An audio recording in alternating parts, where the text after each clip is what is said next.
isn't sports, they said. When someone told you to stay in your lane, you knew the right answer. The mid. You wish competitors GLHF before the match begins, and hopefully you're dominating more often than not. Video games bring us closer, even when we're apart. And Barclays has seen this. From grassroots teams starting out to the pro circuit players, we're cheering on esports from the virtual stands. We know that gaming's many faces can truly make a positive impact. We're there with you, whether you're making the next great game or just looking forward to playing it. Squad up, we're Barclays.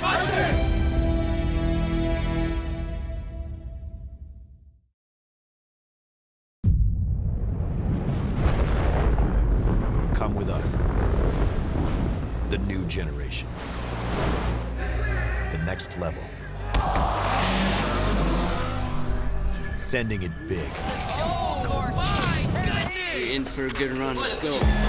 Come with us to the track, to the trails, to the slopes, to the surf, to the fight, to the race. Look at this! To the 4 a.m. starts, training harder, pushing further, hitting back, hard. I get the gang on you. You better pray for it. I put that thing on you. You ever play with it?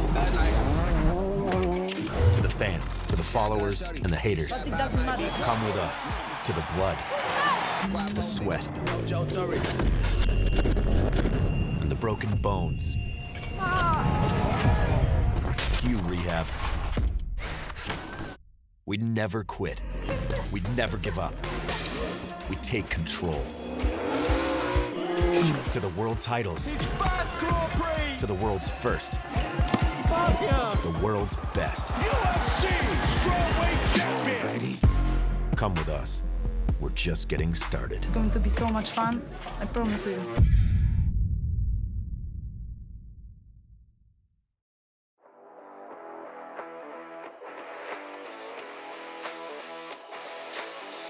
This weekend at the British University Esports Championship, we have live stage finals. We have hundreds of students here from over 20 universities. 8 weeks of online play have led to this one moment. Just everything you could want in one weekend is jam-packed. The finals were incredible. Like, walked in today and I was just blown away by just the standard of everything. It's been brilliant. I've had a really good day. The level of competition here is intense. I've had so much fun participating in the tournament, from the online to the offline events, and to finally come here to finish it all off, I've had a great time. Then you go on the stage, you see everyone, you see the setup. It's a bit scary, but once you get into that game, it's so intense, you're so focused. And to actually have the crowd there, cheering when you do well, it's a great feeling. The atmosphere's been super, super friendly today. It's really nice to see people from different unis getting to talk and link up, playing and getting along with each other, even though at the end of the day, we are all competing for that final prize. It's not only about, being really good, competing, being a pro. It's also about the social side of it. This opportunity to meet other people, have fun, and make friends. Competing in the NEC Championship has been an amazing experience. Playing against people the whole season has been amazing, but the event itself has just been top class, really. It was perfect. Glad we grinded it the whole season. We entered this tournament with not maybe a lot of experience. There's a couple of players on our team who have played at LANs before, but for the majority, none of us have had this opportunity. And obviously we come here today and we've won it, and NEC has enabled us to do that. It's just amazing.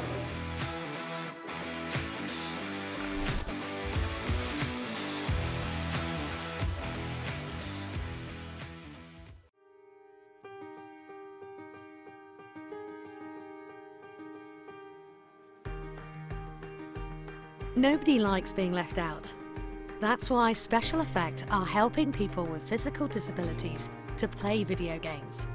But this isn't just about having fun. The gaming setups we create are personalised, so people can play to the very best of their abilities. And that opens the door to inclusion and independence, confidence and creativity. Help us level the playing field and create more magical gaming moments. Because it's everyone's turn to play.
Hello, everyone, and for the last couple of weeks, a Friday evening would mean something completely different for these teams. They'd either be practicing or competing for a spot in these specific finals. And today, we are finally ready to crown the champions here at the British University Esports Championship, powered by Intel, sponsored by Barclays and Monster Energy. Now, this weekend's schedule is rather packed. We have shows running the entire weekend from 9 a.m. until 10 p.m., so I'm not going to be seeing any sunlight, but I'm just going to jump straight into the schedule. So tomorrow, we're going to be starting it off with some Dota 2, followed by League of Legends, and we're going to be ending it with some Rocket League. Now, on Sunday, we're going to be more focused on the shooting action, so we're going to be starting off with Rainbow Six Siege, followed by Valorant, and to end it all, we're going to have some Overwatch.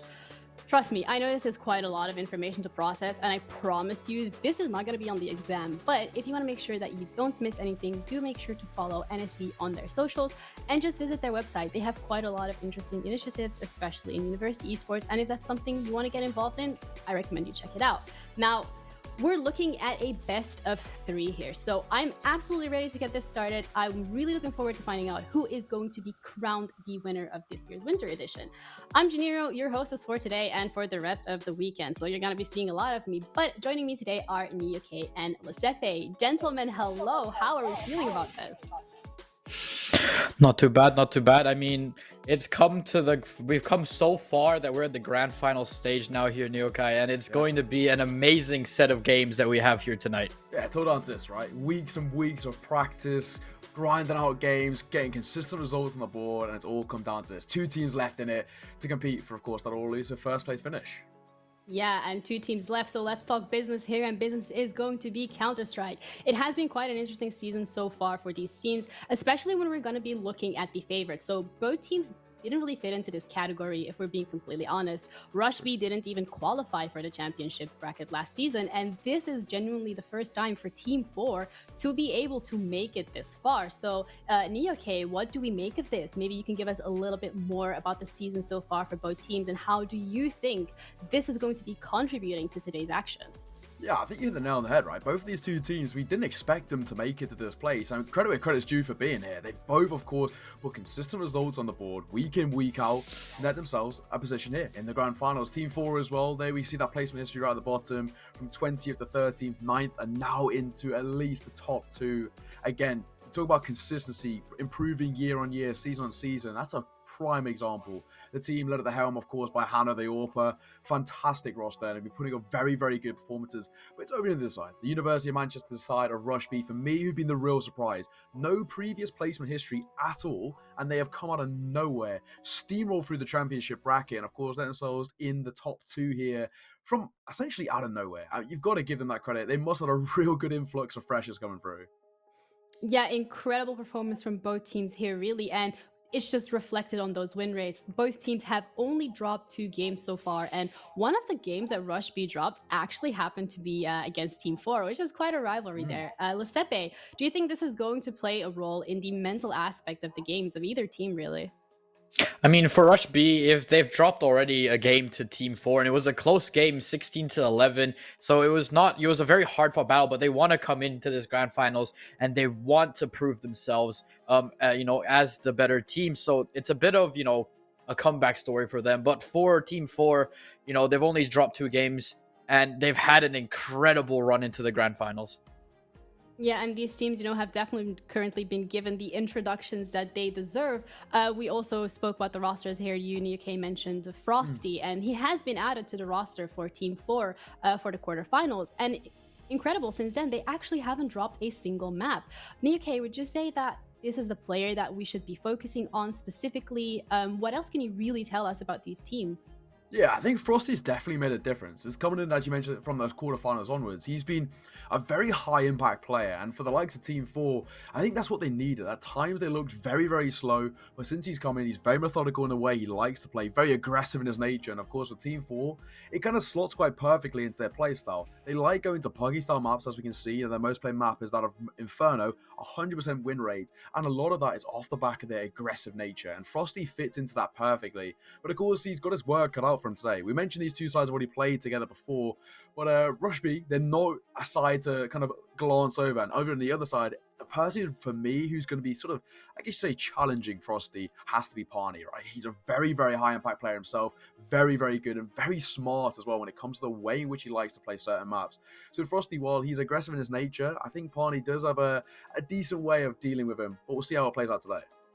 Yeah, so talking about these rosters here, definitely both teams are going to be impacting the performance. So, you know, guys, there's going to be something to win here for both teams, but don't fear for those at home. There is actually a couple competitions and giveaway for you too. So there's actually the Intel Drop giveaway. So one of these will include a cozy Christmas jumper. So I know some of you are looking forward to copying that. So to make sure that you enter, just type !giveaway in the chat and you will be directed to the instructions.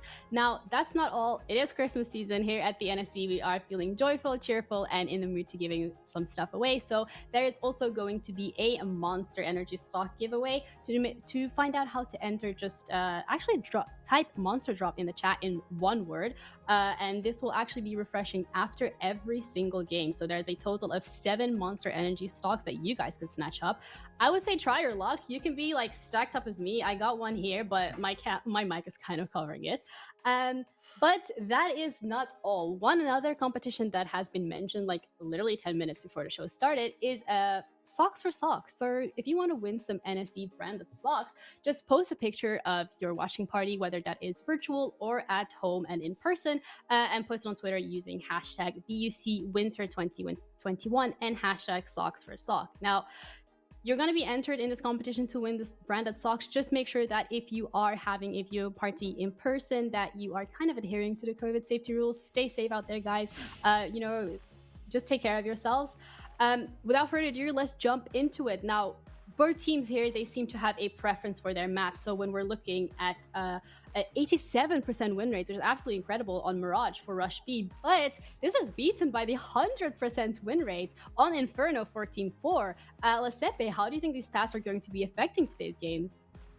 I mean, it's it's an intimidating factor for teams to have such high win rates across the board on a single map, because it shows that how confident these teams are on these Puggy style maps. You have Mirage, you have Inferno, these maps where your riflers aim to aspire, as you know, they find these impact frags, they get these entries. But coming into this, like I said, it's just numbers, so it is intimidating, but it shouldn't be the end all be all.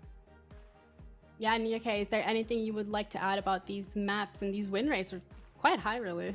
Yeah, I think, as Sebi said, right, Puggy style maps, I think it's going to be a big nature of what we see when the veto comes through, right? For these sort of sides, they've obviously spent a lot of time in their practice, but utility is a thing in these sort of tournaments where it's not as heavily taken into account if you look towards, you know, tier 3 to tier 1 kind of side of things, right? So I'd probably be very doubtful we see a nuke or a vertigo come through, because utility is so part and parcel of those maps.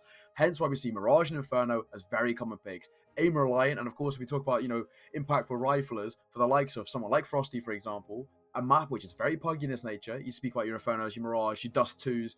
They cater to those sort of playstyles. So hence why I think it's a very commonly sided pick. But the other side of thing for me is not only the win rate, which is of course fantastic, intimidating, as Sebi said, but it's the pick rate. They consistently like to pick into. So when we get to the veto coming through, right, this could be a way in which teams win out the mental game early doors, ban out their most picked map, their most practiced map, and then again it kind of puts them on the back foot already.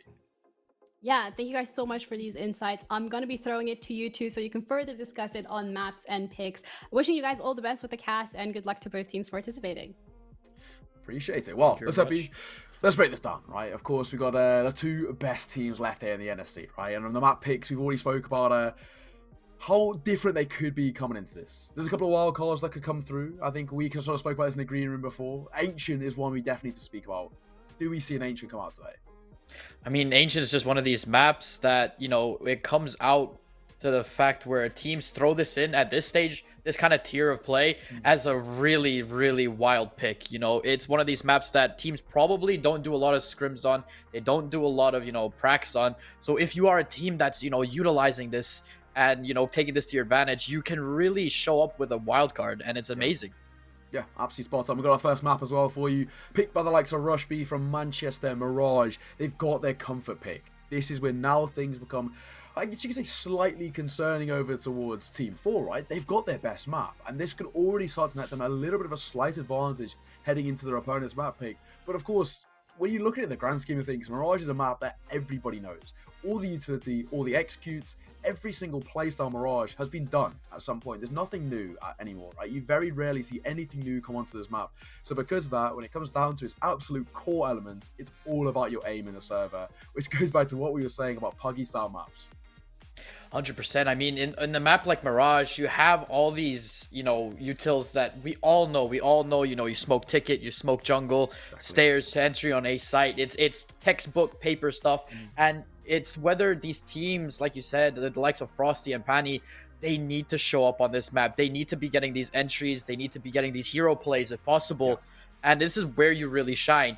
For the the AWP players, Mirage, it's a good map, but it's not the best map when you think of an AWPer. Yeah, 100%. Well, let's take a look at what Team 4 will be having as their pick. And Inferno, well, there we go. So they both get their comfort picks. Mirage for the likes of Rush B. Team 4 get to pick in towards Inferno. So it's going to be an all-out brawl. The Puggy maps are coming through as expected. And, there's nothing really we can go in terms of the depth of talk about wild cards, right? They've gone for their comfort picks. But this goes back to the Vita. I'm interested to see as well. Obviously, we won't see it, but we can maybe take a look into it a little bit later. What the sort of the bans were coming through, right? For these sides, they have their insta bans, and because they have their insta bans, they were given the opportunity to go into their comfort picks. I mean, I'm just surprised that both of the comfort picks were allowed through the veto, because normally, you want to at least get rid of one and make another team kind of feel a little bit wary, a little bit uncomfortable. But both of their maps have been put into play. Yeah. So this is come down to who has the better execute, who has the better, chemistry with your team.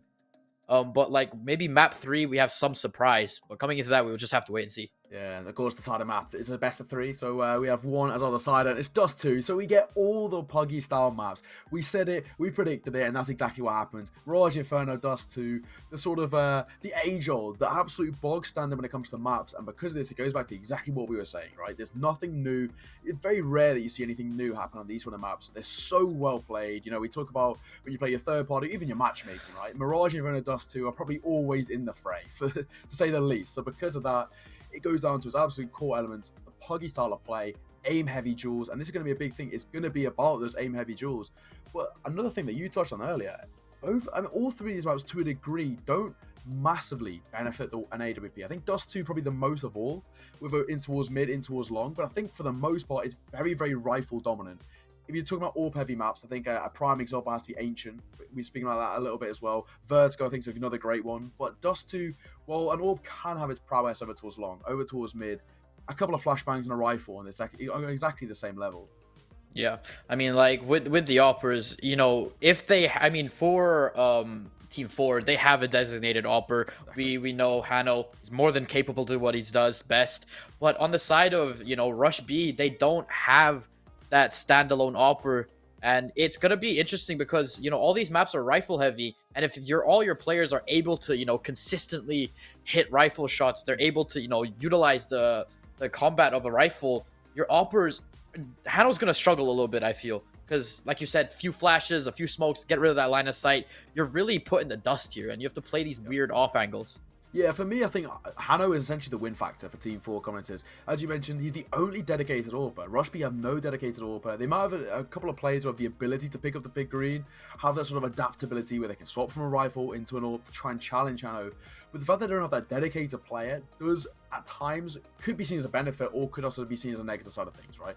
Hano, for me, is going to be this win factor. If he starts to pop off on an AWP, he's going to be relatively unchallenged. Of course, as we mentioned, it probably is a couple of players who could pick it up, but it's not going to be their comfort picker, right? Their comfort picker will be that rifle.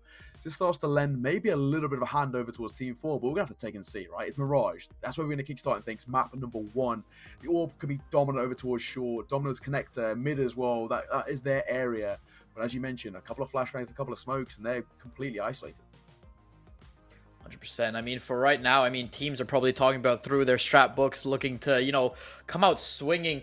But like for Mirage, it's CT-sided rotations. It's very quick. You can get to both bomb sides very quickly. But if you're on the T side, you kind of have to work a little bit to get there, because you have to get rid of these corners. So many places you can hide, so many off angles that you can take. So if you put 4 or 5 rounds on the board for Rush B, it's going to be well. But like I said, Neo Guy, we have game number 1. We're getting started into this, and it's going to be an amazing night of CSGO. Oh, I cannot wait. Team 4 starting on that CT side, of course, and Rush B on the T side. Round number 1, game number 1 of this grand finals of Seppi. What a way to do it. And of course, you look over towards Team 4, they're going for a pretty standard buy. Armor for the most part, and 1 kit in the hands of Hano. 100%, and we have Rush B doing the Rush B as they all come out. Hano here has to take some duels, but so many faces, so many guns, and Nave does pick up the kill as the rotations come over. As the retake sets in, we have an aggressive stance here from Chris, and he can get a few kills. But if you're Team 4, this retake is super hard, Yokai. Oh, especially with Chris doing this for the first and for the second as well. Won't be able to connect those. Skep, lovely shot in from short. Ting will fall, and 1 by 1. It's all down to 1 man. Skep in a 1 versus 3 makes it 1 versus 2. Trying to deliver on the second, and he does as well. It's all down to Nave, and he's trying to just stay alive, dancing around short. He needs to play time to his favor, but can he do so? It's all about timing. Here's a sound cue, rotating round. He's gonna fall. It's all about timing here. He's got the kit, but it might be close. It is going to be close indeed, but he does secure the round. Team 4 take the first pistol round, and a great step up here from Skep, managing to survive the entourage of bullets straight through cafeteria. And it's right now, you know, Rush B, it didn't work, but they are going into the force buy. We see Galil's coming out across the board. And is this the kind of situation you want to be going through with this force buy? Yeah, I mean, I think it's the standard meta, right? When you got a bomb plant down, for Rush B to pick up some rifles coming in, it's basically the bog standard meta, right? It gives them some sort of ability of somewhat of a comfort buy, especially when you look to Team 4. Of course, they won the round, but it's only Farmasters at 1 Emperor on F and an MP9, so it's going to be an all-out brawl. And Tuck on up, or Ting into a shore, fighting for first, looking for the second, and they'll convert as well as Riv's going to fall. 1 by 1, they're being ticked apart, and actually now the B side looking a little bit vulnerable. Hano gets the perfect flash here from some assistant. Skep as well taking down Agnes, as it's the only one alive is Chris. He gets 1, but is instantly traded out by Windy. And right now, you know, Team 4, you're pretty comfortable. You won your buy round. You got rid of the force from Rush B, and this, you can't allow Ting to really get these one-on-one challenges, especially with that MP9. Yeah, especially, I think Ting's been given way too much room to work with there. Of course, finding an opening kill there, not the end of the world, but the lack of trade is the biggest problem for me. And it does look like, for the time being, that Rush B aren't really awake in the server just yet. Remember, this is their pick as well. And so far, they're ever so slightly struggling. And if Team 4 are able to take their opponent's map pick to kickstart things, this could start to swing ever so slightly over towards a 2-0. What a HE that was as well. Angus already has such low HP. Oh, Nave taking a brave peek there, gets taken to 28 HP, and you're already sitting on low health here. Frosty, you know, looking to go big with that auto shotty, but coming in, we're just looking at a standard, you know, default with these deagles, trying to make some space, as we do have a player underpass here is Chris. Doesn't know that there is someone watching. He spots the guy short, doesn't get the tag, but he's surrounded in all corners. They're being boxed in here by the side of Team 4, and it's looking dangerous, but Patty gets a kill on the Windy. Skep gets 1, Neve with the trade, and this is looking doable for the side of Rush B. It is as well. Skep finds 1 to the tally. Down to 2 versus 3. The low HP of X-Nave is going to be the problem for me. So little to work with. No armor as well, so a strong gust of wind and he'll be out of the round. The bomb's still in his hands, slowly maneuvering his way over towards A. Parney holding down the fort, and the rotation making his way forward. I don't think they're going to be given the ability to get a bomb down. I mean, right now, you're looking at kind of Ting trying to secure this bomb plant denial, but they actually get it down. That's huge for the side of Rush B. But there goes 1, and there goes 2, and it's instantly traded out. But like I said, this was an eco from the side of Rush B. This is a very successful eco in my books. Yeah, no, 100% agree. The priority in an eco round is to get that bomb down. Get the bomb down gives you long-term economy to work with, and of course, off the back of that, that's when you can start to build yourself up somewhat of a response. And this is what Rush B need, right? They've got exactly that. They've been given the ability to get that bomb down, which they definitely shouldn't have been. That's a little bit of a rookie error over towards Team 4. The second they heard that bomb down, they know they've got significantly better firepower, so they probably should have swung off the back of it. Didn't go for that, and of course, because of it, Rush B can have a very comfortable buy coming into this. And we spoke as well about Rush B not having a dedicated AWP. Well, there we go. They'll pick one up. They're going to pick up the AWP there, but a lovely 2-piece here for Ting on the eco round. But coming into this, This is where Rush B needs to win this. They've done their ethos. They've done their force by Sneeve. Hello, Heno gets taken down. And that is already a huge start for this round for Rush B. That's a fantastic start. We spoke about them not having a dedicated AWP, and there we go. Nave does not care, can do all the roles apparently. Adaptability is key, and that's what we see. Rush B, good start. Opening kill, man advantage. Can they use this as a catalyst to a round in their favour to finally kickstart a bit of momentum? I mean, we're currently looking at a complete default here, trying to play the waiting game after the man advantage was taken. And the shot comes out. Windy actually not going to be able to peek as he gets flashed as well, completely white, as I believe Skept went down on the other side of the map as well. Yeah, already things looking pretty soft for Team 4, but I say that and it gets even worse. Windy falls, Chris giving a freebie there, the flashbang, which is not good enough. The sound cue was necessary, and just like that, it turns down to a 2 versus 5. Then a 2 versus 4, and it would be picking up 1. Doubling that, in fact, before he gets traded out. And it's all down to 1 man, Frosty, in a 1 versus 3 to deny a Rush B first round. It's coming in from an angle that they probably won't expect here. No one's holding tunnels, so he can get a few major kills. He spots 1, and Riv goes down here. We have someone playing in the back of the site into secret. Spraying through the box, he's doing this. He's taken 2, and he's got a lot of time to work with still if he has a kit. The pop flash goes out. It's a 1v1. It's a duel to the death. He goes for the tap here. Stick it. He's got Pros don't fake. He's going in, and he actually secures the round. Oh my god. Frosty. That's brilliant from Frosty. We spoke about individuals stepping up earlier. Gennaro mentioned his name as a highlight player to keep an eye on. And there we go. That is absolutely fantastic. Team 4 put 4 on the board. But the biggest thing for me is Rush B lost that round. A 1 versus 3, and he gives them 1v1s all the way through. No trade coming through, isolated fight, and because of that, he was given the room to work with. Rush B, that's a rookie mistake, and they've paid the price for it, and it's a terrible plant position as well. Because if you're sitting towards jungle, you can't be positioned there, because you can do exactly that. Pros don't fake, sticks it, 4th round collected. Molly gonna go out here to keep Chris at bay. But, you know, Rush B looking to reset the mental here. The pop flash goes out. It's going to be a heavy barrage onto B. But the Molly from Tane to keep it at bay. Oh my! 2 kills here for the side of Rush B with quick succession. Ting has one with the Molly. If they have a site for free here, they just need to play this retake carefully. They're trying to, at the very least. Most want to set up here. They're waiting for it to be a little bit more secure, spamming forward as well. Skep does a significant amount of damage. And Angus and Riv need to be very, very careful now as Windy starts to make his way from short. If he gets his control here, that's when things start to make the rate take work. And there we go, planting forward. Everything looking like a little bit more comfortable before Chris finds a break. Great crossfires here for the side of Rush B. And they finally secure the first round on the board for them on this T side. But like I said, actually, Team 4 have no economy. They're going in for a force. We see Frosty with a Mag 7, maybe playing up in Palace, but, you know, Rush B managed to secure at least another round in hand. Yeah, exactly that, right? That's the biggest thing.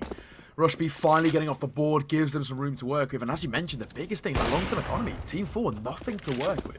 We see 1 Mag 7 in the hands of Frosty, just supported by some Deagles. They've gone for the full investment as well, which is worrying signs. And also credit as well to Rush B for even in the rounds that they lost, they made it expensive. 100%. So the economy is not there for the side of Team 4, even though winning 4 rounds off the trot. As we do see a lot of mid pressure, we have 3 players stacked up here on the side of Rush B, trying to gain some ground. But, you know, I don't know if Team 4 actually realize, Rush B realized that Team 4 is on an eco, as they are going short. This is not where you want to be with a gun like that, but, you know, it comes into hand. Frosty might pick up a few kills. Oh, there we go. Gets us off 1 at the very least, but it's only going to be 1. Quickly traded by X-Nave. And 1 by 1 as well. The rest of the CT side just falling apart. It's all down to Windy in a 1 versus 4, and to be perfectly honest, there's very little he has to work with here. He might be able to get a consolation kill, and he will. Chris will fall. But for the most part, that's probably all he's going to find. Definitely at least takes 1 down, you know, in that round. At least it's some sign of economical damage towards the T side, but it shouldn't matter that much. But coming into this, they had the force buy, so it guarantees Rush B yet another round after this, unless they want to force again. absolutely spot on. For Team 4 as well, as they had that full investment coming through in towards this round, it's going to leave them with a bit of a troublesome state coming into the next. Windy going for the save of the Deagle and armor, right? It's a silver lining in a poor situation. It's better than nothing. We'll see how things play out. For Rush B, this is their real opportunity and a bit of a lifeline to tie this game back on. They've got a long-term economy built up already, which is significantly easier on the T side as it goes. But with the consistent bomb plants coming through, making every round expensive, Rush B are actually doing enough to give them a bit of a lifeline to work with long-term, and they should be able to pick up 3 here. I mean, right now, like you said, I mean, economical damage is there. We're looking at a complete save this time from the side of Team 4, and the gap is slowly closing. But the next rifle round after this is a very impactful one. They're looking to stack over towards this B site here. Every member of Team 4 is waiting patiently. It's a very, very slow tempo here. They're just ever so cautious of a gamble stack, and understandably so. In comes the utility, though. The full rotate coming through from the CT side, and I think it's going to be too little too late. That A site is compromised already, and Nave's already kickstarted it. We were looking Chris to push through the smoke here. Actually just going to hold it. We have maybe a boost coming through. The pop flash going to go out. Actually just going to re-smoke it here, but everyone on the side of Team 4 waiting behind that smoke. Chris is going to have one hell of a surprise. Actually finds Frosty, but doesn't find anything else here for the side for his team for Rush B. But I think they're just going to, you know, force their lives here, get that death money, and just come out and have the buy round next. I think that's probably the smart way to play it. In this sort of situation, well, it'll be a little bit more expensive. Skep finds a double, right, off the back of nothing of a USP, so he'll take that as again, another consolation, silver lining in a bad position. When it comes down to it, it's 4-3 in the scoreline, and this game's gone from a 4-0 start for Team 4 to now only one round in it, with Rush B having the real chunk of momentum going forward. If they take this round as well, they completely destroy the Team 4 economy, putting them back into another double eco. And they take a few more rounds. Like it's, you know, it's CT favored. If you're Rush B, you aim for, like, you know, minimum 5-6 rounds and you'll be happy. But if they keep killing the economy of Team 4, that's going to snowball out of control. Yeah, exactly that. The snowball effect is such a big thing for gaining momentum in your favor. And speaking about this, Fox can take a significant damage over towards B. Is he trying to trade here over towards Chris? Seek his way forward, finds himself one. Tink's going to fall, and he's been monumental in success over towards this B-side hold. And with him out of the equation, this becomes very, very dicey. I mean, right now we're looking at peekaboo here between Frosty, but the crossfire comes out from Hanno, pushing straight for the defensive hold from short, and that's going to wipe out as well. Skep going to pick up a kill across the board, and it's a 3-on-3 situation. Neve going to pick up the kill onto Windy in CT, as Skep all alone, waiting for the rotates to come through. Actually going to find the peak. Brave one picks one up as well. Hanno going to get another kill on top of that. And his Riv, the AWP in hand, it's doable if he finds these one-on-ones. It is. AWP make his way forward. No missed shot, and surely gets punished for it. That's going to be the case. Frosty finds it. AWP collected, of course, which will most likely be dropped over towards Hanno, the dedicated AWPer, and that's exactly the case what we're going to see. And for Rush B, that was their opportunity to not only tie this game back up, but to actually power on forward, probably getting for the first time in this game so far, a lead, because that economy for Team 4 would have been shattered, but not going to be the case. 5-3 on the scoreline, a tentative two-round lead collected, but a full buy both ways. And of course, once again, Nave going for that AWP buy. The AWP is on the hand of Nave. We've seen, you know, a lot of impact frags coming out, especially entries with Naves in that particular round. I believe it was like round 3. But it's very slow from the side of Rush B. They want to be methodical. Gets dinked here is Windy. Yeah, there's a small amount of damage, but so far, very, very slow tempo. Rush B just trying to go for a little bit of early control. Off the back of mid control, that's when they can start to deliberate what type of split they want to go through. Over towards A, if there's a little bit of utility down, or maybe go for their standard default over towards short. Windy just trying to hold sight here. I mean, we have players lurking in A tunnels, and it's just the info game right now. You're playing this mirror effect where you're trying to mirror the other team, trying not to force too much to one side of the map, and it's played perfectly. Both teams holding their own here. Yeah, so far, Chris making his way forward out towards A. He's not going to spot anything for the time being. Windy just holding and waiting over towards default. Not going to be spotted at all. He's not even maneuvering himself. It's all a waiting game. Whoever spots who first opens up this site, but it's actually going to be Nave who kickstarts things brilliantly. gonna be Hano missing the shot onto the guy on stairs. So that's huge. The nade gonna do out a little bit of damage. He's getting forced out and put into a corner here. A good kill indeed. The AWP's down. Ting trying to survive, but not much he can do. But it's Frosty picking up a few shots on to Angus here. But coming into this, it feels like a one round unless Frosty and Ting can whip out some miracle factor here. Gets one kill onto the AWP. We're looking at a 1-on-3 situation, minimal HP, but the AWP is picked up here by Ting. Bomb slowly ticking down. Missed shot coming through. Gets the kill, but the trades are there, and Rush B back in it all of a sudden. I'm actually surprised as well that Team 4 went for that retake. It was a 2 versus 4, and with their long-term economy not being too strong, it was a bit of a risky one. They could have maybe just kept those 2 rifles ticking across into the next round, had a little bit of half-buy to support it, and given themselves a little bit more time to work with, and a bit more of a secure round in that situation, but not the case. They go for the retake, attempt to make it, do make it expensive at the very least, but long-term, what happens is Rush B pick up a 4th, make this once again a one-round affair. I mean, for Team 4, the idea was to make a hero play. There's no game of CSGO without, trying these opportunities. You got to give them respect, but it wasn't really the right call, technically.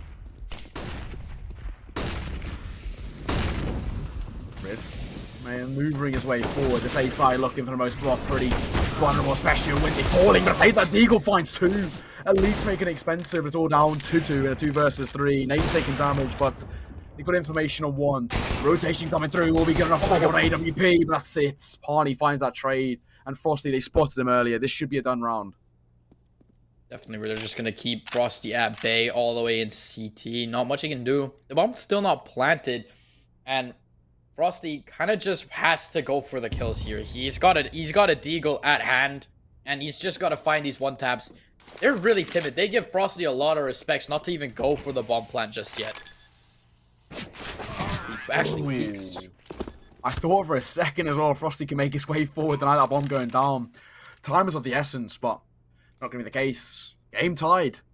5-5, and this is Rush B's opportunity to start pushing their way forward, because once again, you look over towards Team 4. Okay, great. This time they got a significantly better economy to work with, but they probably won't be able to pick themselves up an AWP. There's just going to be the M4A1Ss coming forward. Yeah, that's exactly what we see. M4A1Ss, bit of utility, and for the most part, pretty bog standard buy, but they're not allowing Hano to have his comfort pick, and Windy hasn't spotted the team sneaking out into towards Tetris. Angus got so much information now. I mean, we have Riv with the AWP all the way in Palace here, getting tagged through the wall. Going to take a little bit of damage, getting scared. There's a little bit of spook, but Windy did not find the team that crossed all the way into Tetris. We do have Nave all the way on this B-bomb site. And it's once again put into this default situation where they want to gain ground information, but this peek from Frosty punished by Nave. And that was a beautiful off angle, but just unable to pick up the kill. Hano going to find one on Chris as well. So it's not a man advantage, but the nades are coming through the util, being barraged onto B, but still no bomb pickup. They don't know where they're going just yet. Yeah, 4 versus 4. Both sides taking a little bit of damage. Hano in particular over towards that CT side. Very, very slow. And that bomb picked up in towards that T-spawn. Now make his way back over towards A. Their default was short. They realized it was a little bit risky, especially with how Ting was playing quite aggressive in towards Get Right. So because of it, they seem to have changed up the plan. They've adapted on the spot. And in doing so, it's over towards A ramp. They're going, but that Molotov will keep them at bay. Time is not of the essence for the T side.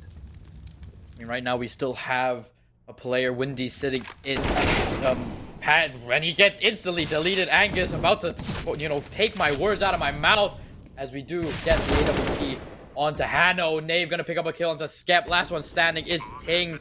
He's actually gonna push for the gunfight, finds it. That's a brave move there, but he does pick up at least one kill, and he's gonna back away for the save. Smart way to play it in this situation as well. With again, we speak about their long-term economy. It's not the greatest. A 1 versus 3, keep hold of an AK-47, a weapon, of course, in which they can't pick up themselves. Yeah, significant amount of utility as it will help them out a little bit later on. That retake is never going to work out. With the post part and the way it's set up for Rush B, very, very hard to take down. Not what we saw earlier with the likes of Frosty in that 1 versus 3. That was a different situation. This time, Ting go for that full rotation over from shore.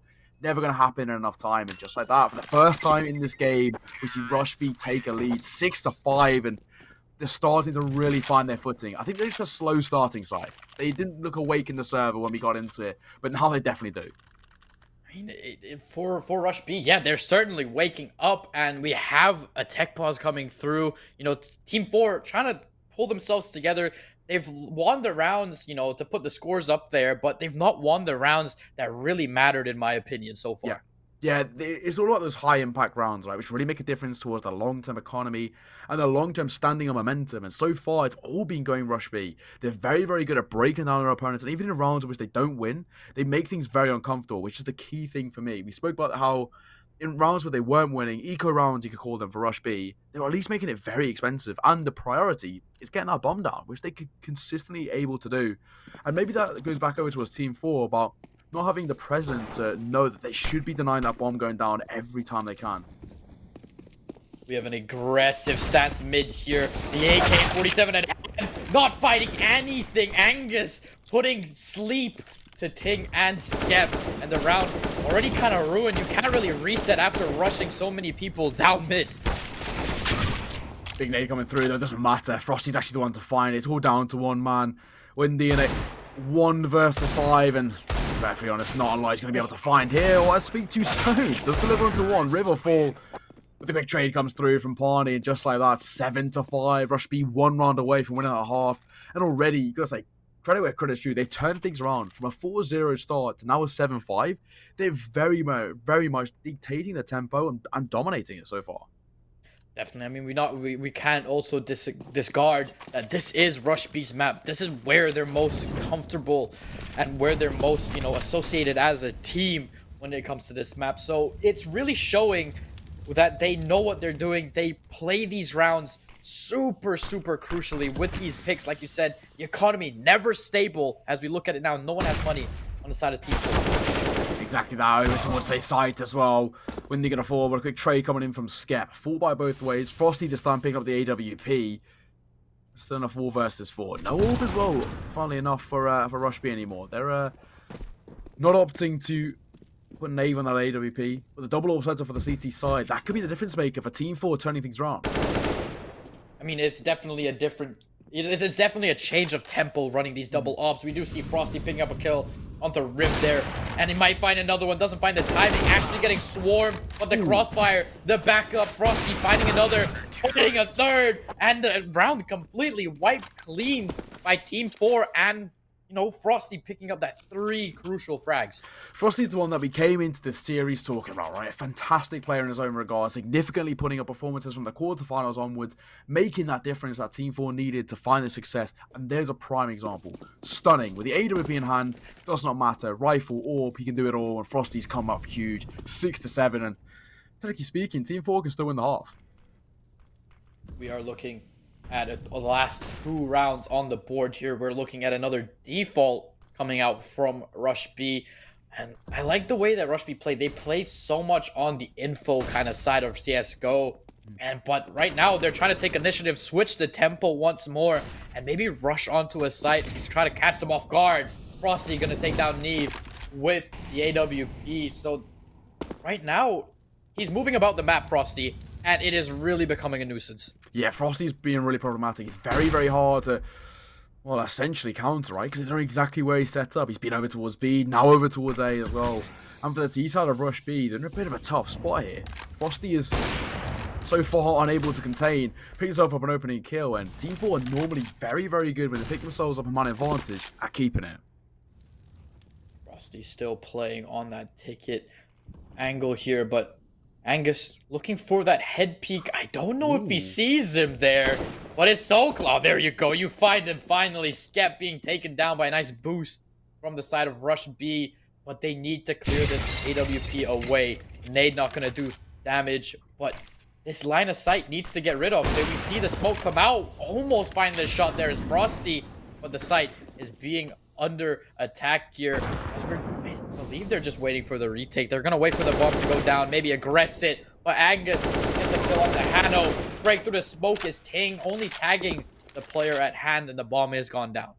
Yeah, bomb plant, a post plant set up for Rush B as well. As Christoph finally dropped Frosty out of the fray. He's been the real difference maker in these last few rounds of Team 4, and if him drop, this could be problematic. A retake trying to find some footing, and there it is.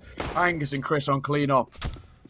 That's Rush B winning at the half, 8-6. They can even make it a 9 here with, again, you look over towards that CT economy, and it's not in the most comfortable of positions. They're going to have a couple of rifles coming through. That AWP again into his Hano, but this time Frosty not able to go for that double ult setup. That was finding them so much success. So because of that, it does become a little bit awkward. I mean, currently we're looking at, Rush B taking the full initiative. They know they have the upper hand. They have the momentum, but they don't have the shot. Chris trying to find a backup shot after that, but not finding anything. Ting gonna pick up one here, as well as Hano onto Neve, and Pani actually goes down as well. And we're already losing 2 members on the side of Rush B. They need to come out with another kind of planet attack. They have a minute and 25 on the clock here. It might just end in an 8-7 half. It's looking the case. 2-man advantage for Rush B. Chris taking significant damage, hence why he's abiding by Bogdan's law. AWP collected. But I like this from Angus. He's trying to cut off rotations here. They'll be aware, the Team 4 side, that there's a possibility of timing in towards window. But speaking of timing, Frosty's making his way in towards back apartment. He could be able to catch up the T side before they even get on towards the site. I mean, right now, it's all about the timing game, and the window is opening for Frosty, finding both members. And there you go, Windy picking up a kill onto Angus. And what a close half of CSGO in only map 1. Yeah, well, Rush B's comfort pick, not looking too comfortable so far. 1 round in it, but the question is now, is how do Rush B fare when they head into the CT side? Mirage, one of those maps, like most, is generally seen as ever so slightly CT-sided. This is maybe where we can see Rush B coming towards their comfortable standing, I guess you could say, to a degree. I mean, we've seen how strong Rush B's post plants are when they do get it. I wonder how well they hold their sights here when it comes to the CT half. But we are looking at a heavy stack towards this B side for the side of Team 4. And it might just be another waterfall and explosion out of the apps. It's a standard Rush B. Going to be able to, can they counter their own nature? Double rush coming through as well. Nave in a tough spot, but Tashi down to rear, finding himself one, but only one as Ting, Hano combine.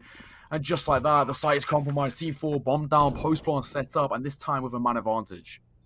We have Pani playing alongside his teammate here in Kitchen. Gets dinked into the forehead. And Skep gonna get a few more tags as well. This is looking dangerous for the side of Rush B. Angus gonna get taken down. Skep gonna find one onto Pani. And the last one alive is Chris. Minimal 4 HP after the dink.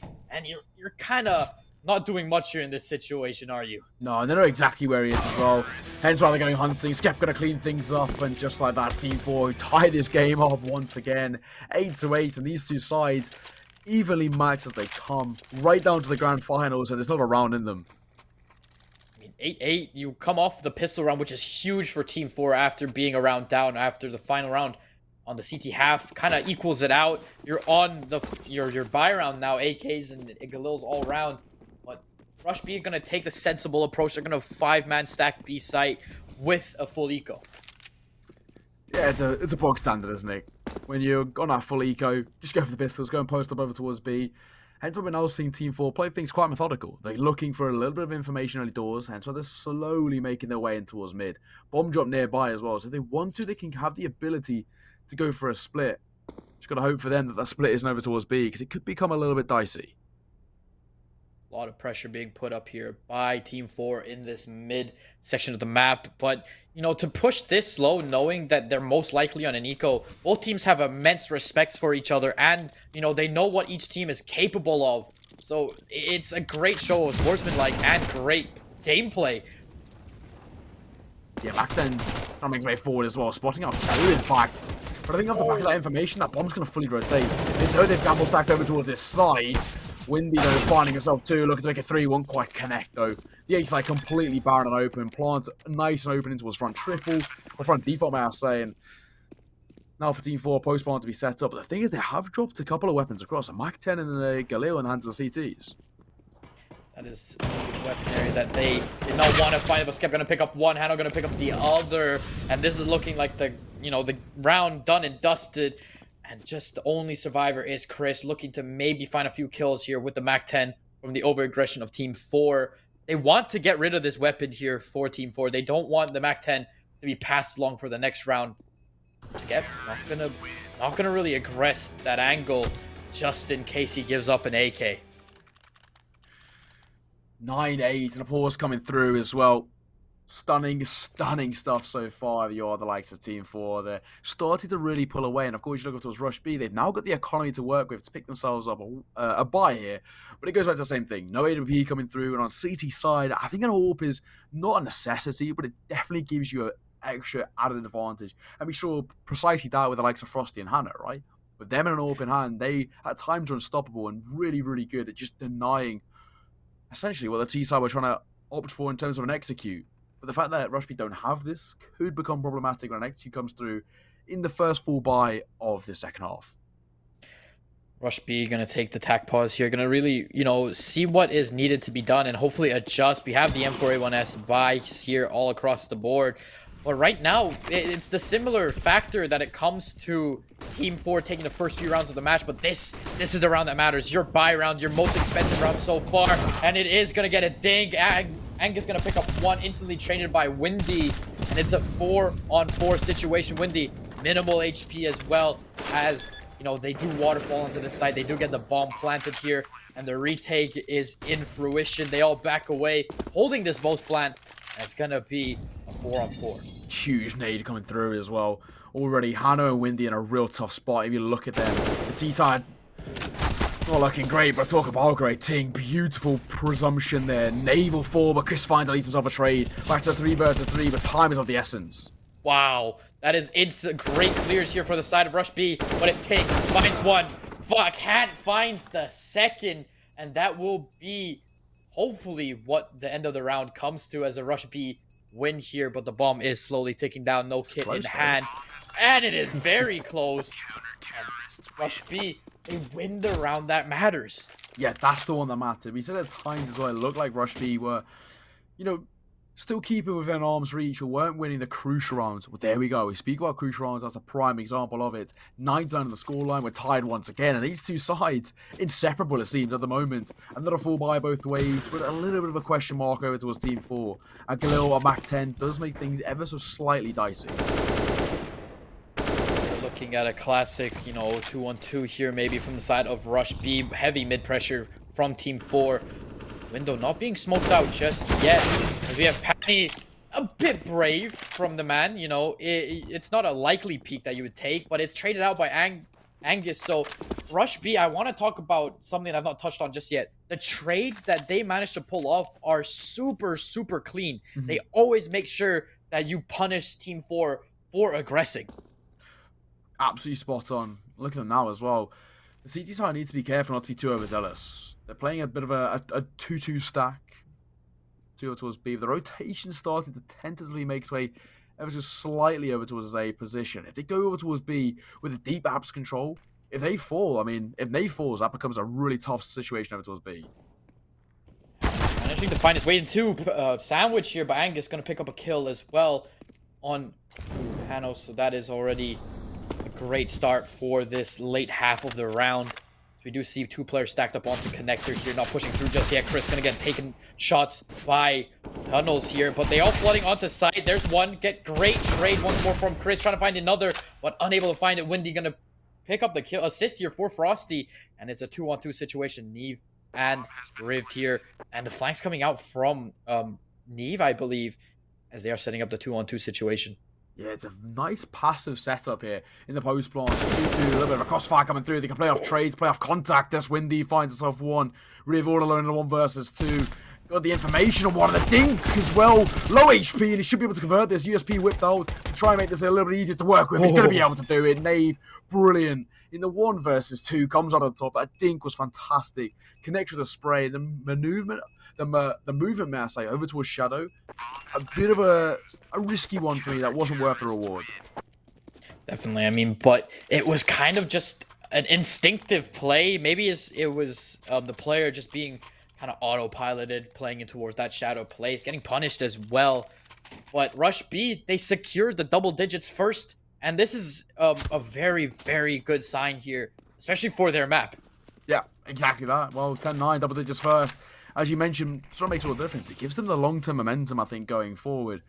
We'll see how things play out, though, as we look over towards Team 4, and not the easiest situation for them. Just the pistols coming through, and you'd expect Rush B to be able to close this one out. I mean, we've seen many situations that this doesn't happen, but the pistol gonna come through. Not enough oomph behind the shot. Nave gonna pick up that kill onto Skep. As the SG being pressured a lot here through mid. 3-man strong. Doesn't want to repeat that. He learned his lesson from the Brown previous. The Riv might find a head of one here. Doesn't find the shot to connect.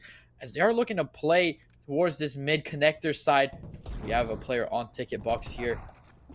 And Nave and Angus picking up the rest of the Team 4 members. And round is closed. And, game being slowly edged towards this Rush B side. Yeah, on their own map pick as well, looking very good. A flawless round for them. That's the biggest thing for me. Wasn't made expensive at all by Team 4, which is a real problem. We mentioned that Rush B were very good at doing that on their T side. When rounds that they lost weren't going their way, they at least found a silver lining off the back of making things very expensive. But Team 4 aren't able to do even that, which makes it all the more dicey. 2 rounds in it as well between these two sides, but Team 4 yet to hit double digits as the fullback comes through. I feel like Team 4 is in need of a tempo switch. I believe the IGL just needs to kind of call that, because you've been playing the same tempo, the same kind of style. It's not working. It's time to, come up with something fresh, pull out the strat book, and figure out a way to break this Rush B defense, which has been very, very strong after the pistol rounds. Yeah, absolutely spot on as well. And this sort of round, this is a crucial one. Both of these two sides as well, more in particular Team 4, long-term economy is terrible, but it's not really the greatest for Rush B, right? You look at them, even if the likes of Nave, not going to be able to pick up an AWP going forward, so they need to be careful and tentative not to be overzealous. What a brilliant start. Skep can open things up, finds the opening kill, but the man advantage trade hands, and the CT side who come out on top. They're trying to push the issue here on to this B short area. Trying to hunt down Riv, being overextended there. And they find one. Great shot here by Frosty, really trying to take the reins in this round with 2 kills to his name. But Rush B being stripped apart across the map. They're very spaced out as well, the CT side. They need to be extremely careful. And of course, Parney left in 1 versus 3. One tap should be able to close one out. That's going to be exactly that. Frosty, a lovely 3K to his name. Another brilliant round of individual prowess from Frosty. We've sung his praises coming into this series, and, well, you can see exactly why. The Rifler has got some fantastic ability and really makes a difference for Team 4 when needed most. I think he's a very good backbone for this side. And just that, once again, we're back at a 1-round affair. 10-11 on the score. Team 4 1 behind. No team wants to back down just yet. We do see a few pistol buys here for the side of Rush B. We're going to play Apps very close as well, but it's Skep looking to take the contact here. Will he check this corner? That is the question. Sometimes people do, forget about it. Yeah, it's a tough one, right? It's a bit of a shallow corner, but you can just about squeeze yourself in. But he does. Chris, I think, ever so slightly overextended there, went for a bit of a peak, and because of it pays the price, wants something close, will at least force Parney forward right into the crosshairs of Windy, and just like that, easy pickings as they're taking them down 1 by 1, 5 versus 2, soon to be 5 versus 1, all down to Nave. And while he's had some significant clutches so far, I can't really see this one happening. I mean, I think this is a situation where you just say, go next. We play the next round after this. But, Team 4, they're closing the gap. And no team has really had, a significant momentum swing like we normally see in a map, especially Mirage. Yeah, absolutely that. The momentum swing definitely seems to be taking place as well. Back to 11-11. And for Rush B, this could be their last full buy for a while. Lose this round on the CT economy with the loss bonus only at 2.4k. They're going to be forced into an eco, and it could even be made a double eco if they try to go for the Deagle kind of buy, maybe a little bit of utility. It's a risky position for them to be in, but they're looking for a strong start in towards mid. Windy, though, just sending it down. He's already got connector control. This is a brave move here. Very, very explosive. But he needs to find frags off of this, and he does find Angus. But Nave with a great trade onto Hano on short here. As it is a 4-on-4. Windy stuck on half HP here, playing right under window. But Chris picking up a kill with that AWP onto Skep. And right now, Team 4 kind of in a pickle. And this thing might get a surprise if he crosses that door. Nave finds a shot on Windy. Good night. And Panny picking up a kill onto Ting. And Rush B once more. They make this buy work. It was dangerous. It was risky here. But it paid off. Yeah, now Frosty in a 1 versus 4. You can maybe even see it as a 1 versus 3 with Chris on such low HP. It should be an easy picking for him, depending on if he goes for that long-range battle. But this, for me, is a done round. Rush B should be able to pick a 12 here. I mean, very surprised. But in fact, what I am surprised to see is Frosty found himself 1, dropping down into a side as well. 1 into a short to find. The rotation coming through as well. And all they need to do is stay alive. Riv needs to be extremely careful. If he falls, it becomes a bit of a dicey situation. There we go. Frosty 1 more to tally. As he repositions, takes a dink in the makings and falls back over to a short. Right into the hands of Nave. And this round shut down once again. Rush B again taking a 1-round lead at 12-11. And only 4 rounds away from the all-elusive 16. The economical damage is there. He gets those 2 kills and it's put them in such an, an awkward buy that they have to go through. Not much util as you really want for the side of Rush B, but Frosty making the death worth it. Yeah, at the very least, that's the main thing. Double stacking CT over towards top underpass. Gives them a little bit of a boost over towards short. They're essentially gamble stacking over towards B, leaving a solo player in that of Chris over towards today's site, and for the most part, they go for that B to mid control, which so far is actually working. Look at this from Nate. Nate needs to hit the shot, but Hano denies that opportunity as he gets a bullet straight to his face here. I mean, right now, if you're Rush B, you have to reset. You have to play this 2-2 split and sacrifice your mid. Spot on, especially at Amanda's advantage. Rush B is extremely careful. Tag coming through. Was that a team shot? It must have been. I'm pretty sure it was. A little bit of spooks here and there. They can't see the outline, but they can see the name. It can be scary sometimes. We've all been there. In towards mid. Team 4, getting that control. Holding in towards short, or miss smoking towards window. That does become a little bit dicey. Something they're going to have to expend a little bit more utility to cover. Right now we do have Frosty the man alongside his teammate. The Jiggle P comes through. He knows there's people there. Angus not going to lose his life just yet. Going to back away into jungle corner as Riv going to get hit with the nade. Almost down to half HP. Everyone still healthy on the side of Team 4. The flash is going out. The swings come through. Windy picks up a kill onto Angus. And it is Hano picking up a kill onto Chris. The team slowly being dismantled. Riv going to at least get Frosty. And the save needs to be called. They don't have the economy to lose these rifles. Yeah, the easy call to save right off the back. The second it went to Amanda's advantage, Rush B can always see them quite tentatively playing there. The last player over to a short, taking a couple of pop shots, trying to give them room to work with. With the second it's not found, only 1 kill going their way. That's when Riv and Parney just go for, okay, let's keep all of the rifles we got. Our long-term economy doesn't give us room to work with when it comes to being able to buy consistently over the next few rounds. And that consistency has been where Rush B have been finding success. Hence why they're going for a significantly more passive play. But they are being hunted, in fact. Wendy doesn't want to give them the room to work with. They're deep in towards apartments that could work in their favor, and it will do. Right into the crosshairs of Riv. Wendy just falls off. At least they don't lose too much there. Windy, smelt blood like a bloodhound. Just went after it. But it's one of those situations, yeah, you could have afforded to lose it, but did you really need to do it? Did you need to? No. No, not at all. I mean, I guess you could say for Team 4, they have the ability to consistently keep putting buys up, so not the end of the world that he goes down.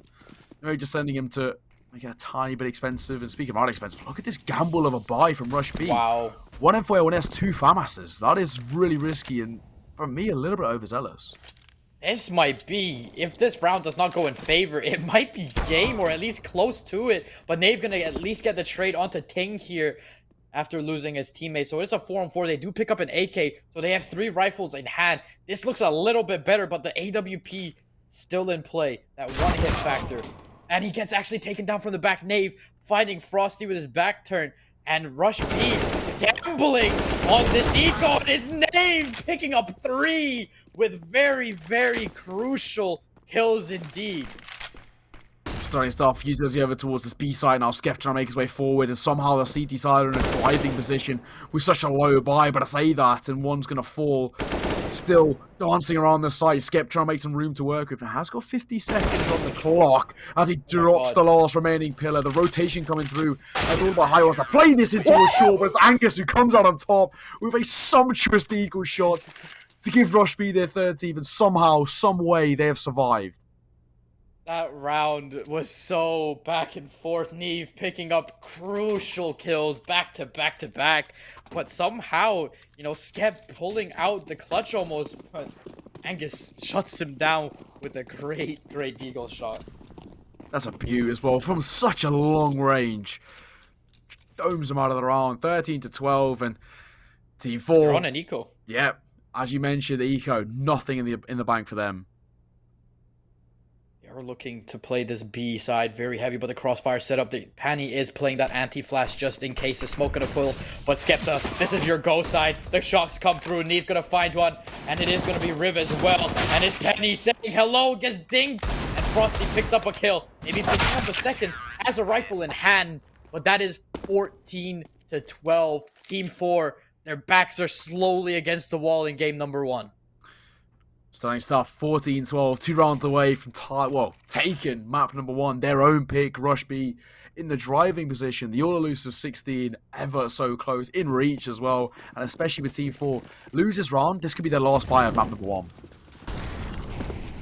Byron comes out, no AWP in hand for Hano here, so they're losing. They've lost that long range gunfight capability. Panny trying to rush the issue here, finds a dink onto one, gets windy as well, but one too many people, and they're actually gonna lose 2. It's a 4-on-3 situation now, a bit overzealous for me here. Oh, spot on. A little bit overzealous now in a 3 versus 4. Low HP on Hannah though. It's not the end of the world really for Rush B. They've still got room to work with all 3 of their players in, I guess you could say, a decent standing. I'm not going to say it's comfortable so far as they're making their way forward. Chris going to go for that rotation coming through. Could be able to catch one in transition. Doesn't spot him over towards Tetris. This could be misinformation relayed. Chris actually going to back away. He's not going to let go just yet, but Skep is skeptical of where everyone is. Playing Tetris here. Might actually get caught out. Doesn't know. He finds the shot, and that's huge for Skep. Picking up all the info. Sight is clear, but the rotation is coming through quickly from the CT side. Skep making his way through the jungle here. And this is a very slow round. The bomb's still towards this B site. The timings might just be picture perfect for Skep once more. The sides maybe go for the peak, but Nave gonna pick up one onto Frosty. Misses the other, but Team 4 managing to pull it out here. Makes the jump onto a short. Nave in a 1 versus 3, and let's be real, I don't think he's going to be able to do too much here, right? AWP in hand. But funnily enough, going for that aggressive push, if now in this situation, the save call is definitely the way to play this one. But I think he's ever so cautious of a flank coming through, which isn't going to happen. He's kind of forced in this situation. Like you said, he's cautious about the flank. He doesn't know there's no one behind him, so he's put himself in a bit of a sticky one. But he's going to get away with it. The AWP looking to be saved quite frankly safely. So they have the AWP in hand. They have to transition this maybe into a forced buy. Ooh, okay. Wow. Just get at least himself a consolation kill. It's not the end of the world, right? I mean, he's trying to silver lining in a bad situation, but this game down to once again another 1-round affair. These 2 sides so evenly matched, and now we can pretty comfortably see why these are our 2 finalist sides. So evenly matched in their ability, and well, they're showing exactly that in the server. Team 4 finding a 30, but can they keep up the consistency? They need 3 consecutive rounds. I mean, right now, T4, they know they have to force up because of the AWP save. So they have this information. They don't have the AWP of themselves. The default has been called here. Everyone's spread across the map. So it is looking to be a slow approach. Angus going to find one as well. This man has been playing so well in Mirage. I believe, in my opinion, he is the player that's been watching this entire game. Oh. Well, that ended quickly. Wow, Windy, lovely shot. Angus going to fall. Back to the 4 versus 4.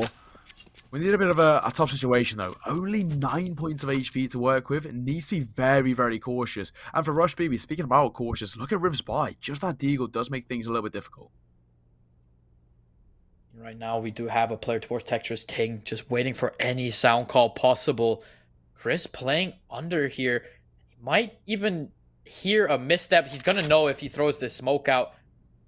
But Frosty playing a very dangerous game.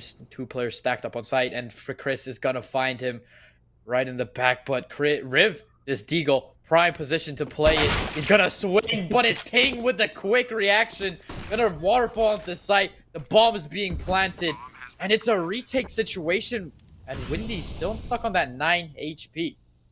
This is a really tough situation to be in, right? You look over towards likes of CT side, they need an early entry, gives them an advantage. Of course, go back to what we were saying about Windy being a low HP, and he's the one left alive in a 1v2 to come alive. Spot as well, information relay, they know exactly where he is over towards that truck position, and he's gonna fall. Nave puts a third on the board, and just like that, it's Rush B 15, 1 round away from taking map number 1, their pick on Mirage. And for Team 4, a tough situation to be in. Not only the pressure of the situation in terms of that Rush being 1 round away, but the lack of a buy to come through. Yeah, we do see Skep with the AK, but I mean, it's the case whether you sacrifice the money for util or you actually buy weapons, and it's just going to be a few deagles and a MAC-10 with an extra set of, you know, rifle. So this is a very, very timid buy, a very forced buy, and it's the last round. Yeah, exactly that. That's a perfect start for Rush B to seal out map number 1. Now he's finding himself one. That Deagle spots in towards deep apps. Parney needs to be careful not to be caught off guard. And there we go. Ting, what a swing. And right now, Sphere struck into the hearts of the players playing B. Riv playing right under B Palace here. And he's going to find a kill, Chris, onto Skep. So both of the rifles being taken down. And you're stripped them. Only a MAC-10 to pull some sort of firepower. And the timing might even be there for Angus finding Hano just in the nick of time. But Rush B so close to closing out map number 1 here. And they have nothing left but just to push and send it. Ting needs to find a few more shots. Picks up the AK. He finds one, but that is all he's going to get. Nave closing out the game, and Rush B take game number 1 on Mirage. It wasn't half close though. 16-13. I mean, what a game that was, right? Rush B do what enough to seal out their comfort pick of map number 1 in that of Mirage. But you got to give the credit to Team 4 to a degree. For a lot of that time, it looked like Team 4 were going to take it, right? I think Rush B, they didn't have that consistent factor about them. They weren't putting the rounds on the board, which were the important rounds that we spoke about in that opening half. But thankfully for them, when they headed on to their more favourable CT side, that's when they found their footing. And all credit where credit's due, 16-13, they close out, but it was a close affair. These two sides very evenly matched, and for a second, I thought that was going to overtime. 100%. I mean, we have Inferno next. This is, you know, Team 4's best map, 100% win rate, yet to drop a single one in a lot of games. So it's going to be interesting. And if it's going to be like game number 1, we are here for a long time, Neo Guy. Yeah, exactly that. I think the biggest thing for me as well is the 100% win rate, right? Is this going to be Rush B taking the series 2-0, or is it going to be, as probably would be on paper predicted, Team 4 taking their comfort pick of Inferno, and of course pushing us into the final map in that of Dust 2, the puggiest map of all to kind of seal the fate of this grand finals. We'll have to wait and see. Inferno, for me, this is the exciting one, though. For Team 4, this is their opportunity to find a bit of a lifeline in this series. I think towards the end of map number 1, they fell a little bit flat. They weren't the same side that was so dominant in that first half, finding all that success. I think they may have just sort of just slightly battle fatigue towards the end, because they sort of took their foot off the gas for me. I mean, yeah, but when it comes down to it, like you said, they took the foot off the gas. You cannot let that happen. You have to battle that out all the way to the very end. We have, you know, some match replays. We see Ting, you know, he found these kills that were pretty insane, and I feel like everyone kind of pulled their weight. No matter who, you can't say there was, you know, a favorite player on the map. Everyone stepped up big time. Yeah, exactly that. I think, I mean, right until the end, it was a round-for-round affair. No one really taking any sort of significant lead, and when it was, a broken economy reset the pace. Of course, we were speaking about individual stepping up. Frosty, for me, has to be one of the sort of the highlights of players we speak about, right? What a player. Doesn't matter what weapon he uses, pistols, rifles, AWP. He steps up massively, time and time again, and well, unfortunately for him, though, it just wasn't quite good enough to seal them out in map number 1, which makes it Inferno all the more interesting. He's wanting to prove himself there. But, you know, if we're talking about a player for Rush B, for me it was Angus. He managed to find these trades so quickly for his teammate. He's always the player there that you need the most to support you. Even though you lose the gunfight, you are there. Yeah, exactly. I think Angus was big. Another one as well has to be Nave. I think with the AWP and LAN, even though he's not a dedicated AWPer like we spoke about coming in towards this series, when he picked up the big green, he found quite a lot of decent success of it. So for me, he at least showed his adaptability as a player, and for Rush B, that's where the success came from. That's sort of a highlight round there with a prime example of it. But all round, a very good performance from Rush B. I think they found their consistency in their footing after what was a slow start, right? You've got to remember, it was a 4-0 start over towards Team 4. It was already getting a little bit dicey. On Team 4 taking 4-0, granted, off the back of a pistol round, but hey, you know, success is success. It was getting a little bit worrisome, but Rush B able to turn it around. It took them a while to find their footing, but once they understood how Team 4 played it, they started to really dictate the tempo and really sort of dominate in terms of their play style. I mean, 100%. I mean, they started slow. We saw that. And even in, you know, the CT half, they lost the first 2 rounds. You know, you lose your pistol. They didn't force buy, so it was a safe bet. It was a very, you know, precautious step, and it really paid off. But I just want to see what we have in store for Inferno on map 2. Yeah, Inferno's the important one for me as well. Now, we spoke about that win factor coming through earlier with Hano and the AWP, and I think at times he was a little bit quiet in map number 1. But Mirage for me is not the best map for an AWP. I think it's definitely abilities to really pop off. You know, you speak about connector, mid, short, those sort of areas. But for the most part, I don't think it really kind of benefits too highly over towards an AWP. But Inferno, for me, is where you can really start to find some success, right? We speak about long peaks over towards Banana. A prime example, top card, down towards deep Banana, over towards ramp. Perfect example of where an AWP can really start to pick players apart. Mid, another great example. Second mid on top of that as well. And even when you're looking over towards a site in particular, A long, that's an AWPer's heaven. So in those sort of situations, a dedicated AWPer like the likes of Hano, and even to a degree a secondary AWPer like Frosty, can really start to cause themselves a menace going forward. So maybe this is where we're going to see Team 4 really step up into their own. 100%. So when it comes to this Inferno game, in all honesty, I want to see a map. I want to see Dust 2. And if, you know, Rush B managed to do it, they're stripping away that 100% win rate away from kind of Team 4, and that's something they want to keep because it's an impressive stat. Exactly that. I think, you know, if you look at this on paper, it technically should go towards a map number 3 because Team 4 have shown consistently it's their most picked map, and on top of that, the 100% win rate. So if you look at this statistically speaking, this should be a Team 4 win, right? On paper, they're the better side when it comes to this individual map, which should of course push us towards a map number 3 of Dust 2. But looking at things on paper, looking at things statistically, doesn't always work out. I've learned my lessons from saying that from other broadcasts I've done. It doesn't always work like that. And if you look at a big thing for me that we have to take a look into has to be momentum, right? Rush B, they're going to have the momentum and the confidence in their sales, where for Team 4, they might be a little bit in their own heads after the back of that loss. Yeah, but you have this, you know, kind of reset break as we do get the game set up behind us. But when it comes to it, you can't, in this situation, Team 4, they've lost twice, but like it's gonna sting to lose, but they can't get into their own heads like you said. But they are at home on Inferno, and you know that might just be like a breather. They'll be like, okay, yes, they have the momentum, but we have the knowledge, we have our executes, and we have, you know, people that are able to, you know, play properly now. Like Hano, you know, yes, he can rifle. We've seen it time and time again on Mirage, but it's that AWP that he strives on the most to be able to, you know, make these impact plays happen. Yeah, 100%. I think as well, like I was saying earlier, Inferno is the perfect place out of this sort of pool for me when an AWPer can individually start to really find their prowess. And it goes back to the other side of the thing where we say that Rush B don't have that dedicated AWPer, and because of that, it could be a problematic factor of trying to shut him down, right? Okay, the rifles are great. We spoke about a couple of flashes, a little bit of utility. You can really start to close that gap between an AWPer and a rifle and make things uncomfortable the other way around. But if you're looking towards top banana, top mid as well, even second mid window peaks, those kind of things is when AWPer can kind of pick themselves up a kill, take them on advantage, and fall away without even the ability to be traded at range. That's where we can start to see players like Hano, and even to a degree, I have to say his name again, Frosty, start to pick things up. Frosty was brilliant for me, and I think if he as well opts for a secondary AWP style of play on their CT side, they could be unstoppable. Definitely, but it's getting to that CT side on Inferno. For me, I mean, we do it is Team 4's map pick, so they will be starting on T side.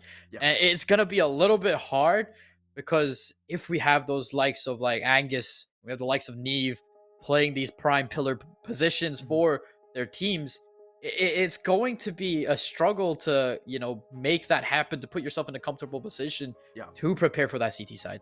Yeah, spot on, right? On the T side as well, at times it can be very, very difficult to find momentum. Our pistol round is a bit of a necessity, right, for Team 4 coming into this. No pistol round being picked up on their T side. They're going to struggle to build up economy going forward. The momentum, again, going to be in a bit of a tough state. And we spoke about them having maybe a lack of confidence towards the end of map number 1, where they sort of fell a little bit flat. They weren't going for those aggressive peaks that is sort of part and parcel of Team 4's playstyle. And on the T side of Inferno, it's a necessity. You can't give too much space towards the CT side. You really need to close down that gap, make the CT side uncomfortable, and essentially overwhelm them if you want to start to find that success. And if Team 4 from the get-go don't put the pressure on them, don't gun them down early doors, get in their face, they're going to be picked apart by Rush B at range, and that's where things become difficult. I mean, 100%. When it comes down to Inferno, it's a map where T side normally sticks to majority numbers. You don't really default on Inferno. I mean, you can do it, but it's one of these maps where these one-on-one gunfights can be so uneven because of just the distancing between your gunfights can be super long, so it could be super close. So you tend to at least have you play with the buddy system. You want someone there with you, and it's going to be interesting to see, because in Mirage we saw a lot of one splits where everyone just plays by themselves. They find the info, they come back together, but you can't do that on Inferno. No, not at all, right? And again, we go to the same thing about this Inferno pick, a 63% pick rate. I think for me, that's the more substantial factor. Of course, as you're saying, the 100% win rate, that's brilliant, right? No one can take that away from them, of course, unless Rush B are able to do it here today. But it's the fact that they're consistently picking into it time and time again, one of their most picked maps, and it means that over the season, they've got a lot of practice coming into this. And the question you look over towards Rush B, for Mirage, that was a 70+% pick rate, and because of that, it means that they won't have had nowhere near as much practice on this map in this sort of situation throughout this season. So you think it's sort of a comfortability factor. Team 4 should be the comfortable side coming into this, should be the one dictating the tempo from the get-go. Their playstyle should be the dominant factor, and if they're unable to find that early doors, if they have a slow start the way maybe, for example, Rush B did in Mirage, they could never be able to catch back up. I mean, yeah, it's just Inferno is just one of those maps that just it heavily punishes you if you let that momentum slip out of the way. Once CT gets their economy rolling, if you can't shut that down, it becomes a sticky situation where you're put into a corner that you have to keep, you need to keep these force buys up and going, just trying to find an answer, and you don't want to do that. So Rush, Team 4, they need to start off strong. They need to clear their heads coming into this game number 2. And, if they have a coach, hopefully calm them down, run them through what's needed, and just, play textbook until you need to change something up. Yeah, I think as well, for Team 4, they didn't play bad at all. There was a very, very strong performance from them. We spoke of that for the majority of that game. It was round for round. It was such an even affair where there was very, very little in between the two sides. And we were saying they were so evenly matched, hence why they're here in the grand finals. But coming into this, is like we said, they need to reset. This mental reset is the biggest thing for me. It's all at this point, they're not going to be tired in terms of fatigues from playing just one map so far, so that's not going to be too much of a consideration. But it's the mental game, and so far Rush B seem to be ever so slightly winning that one out. The mental game has been in their favor. But of course, let's talk about map number 2, Inferno, the pick of Team 4 coming up here, and of course, all to play for heading into this one. It's going to be exciting. We do have game number 2 underway on Inferno, and it's ready to kick off here. And we're seeing a heavy push down straight into Banana. They do know that, Rush B are trying to control where they're going from. But it is going to be a kind of sticky situation to push through this with no util. So they have to back away. They have to regroup. But we do get a 1-for-1 trade. The swing from Frosty. Great movement coming out. And right now, Rush B are kind of just scrambling to reset their T side. They're trying to, right? Of course, already a 3 versus 4 in favor of the T side. They're making their way forward. Rush B need to be able to reset it, make that whole 2 versus 4. It's becoming dicey. Oh, wow. That was a bit of an awkward situation, but we do have the last player alive, and it is going to be Pani. Not much can be done in this situation unless you find these one-taps. Yeah, Pani in this situation, a 1 versus 3. It's asking too much. Already the T side in such a strong position, and they should be able to close this out. Team 4, get themselves that pistol round that we spoke about, a necessity. And there we go. First one collected. Team 4, what a start to get things under. Bomb plant with 3 remaining players staying alive as well.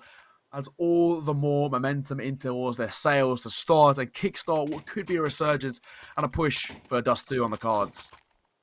Definitely much needed around here to at least kick some, put a bit of pep in their step for Team 4 after the loss on Mirage. But we're looking at Mac 10s all around the board. Like, this is a Mac 10 map for any CS player. You can, oh my, Penny instantly dinks Frosty into the brain and gets away with it with barely any scratch marks.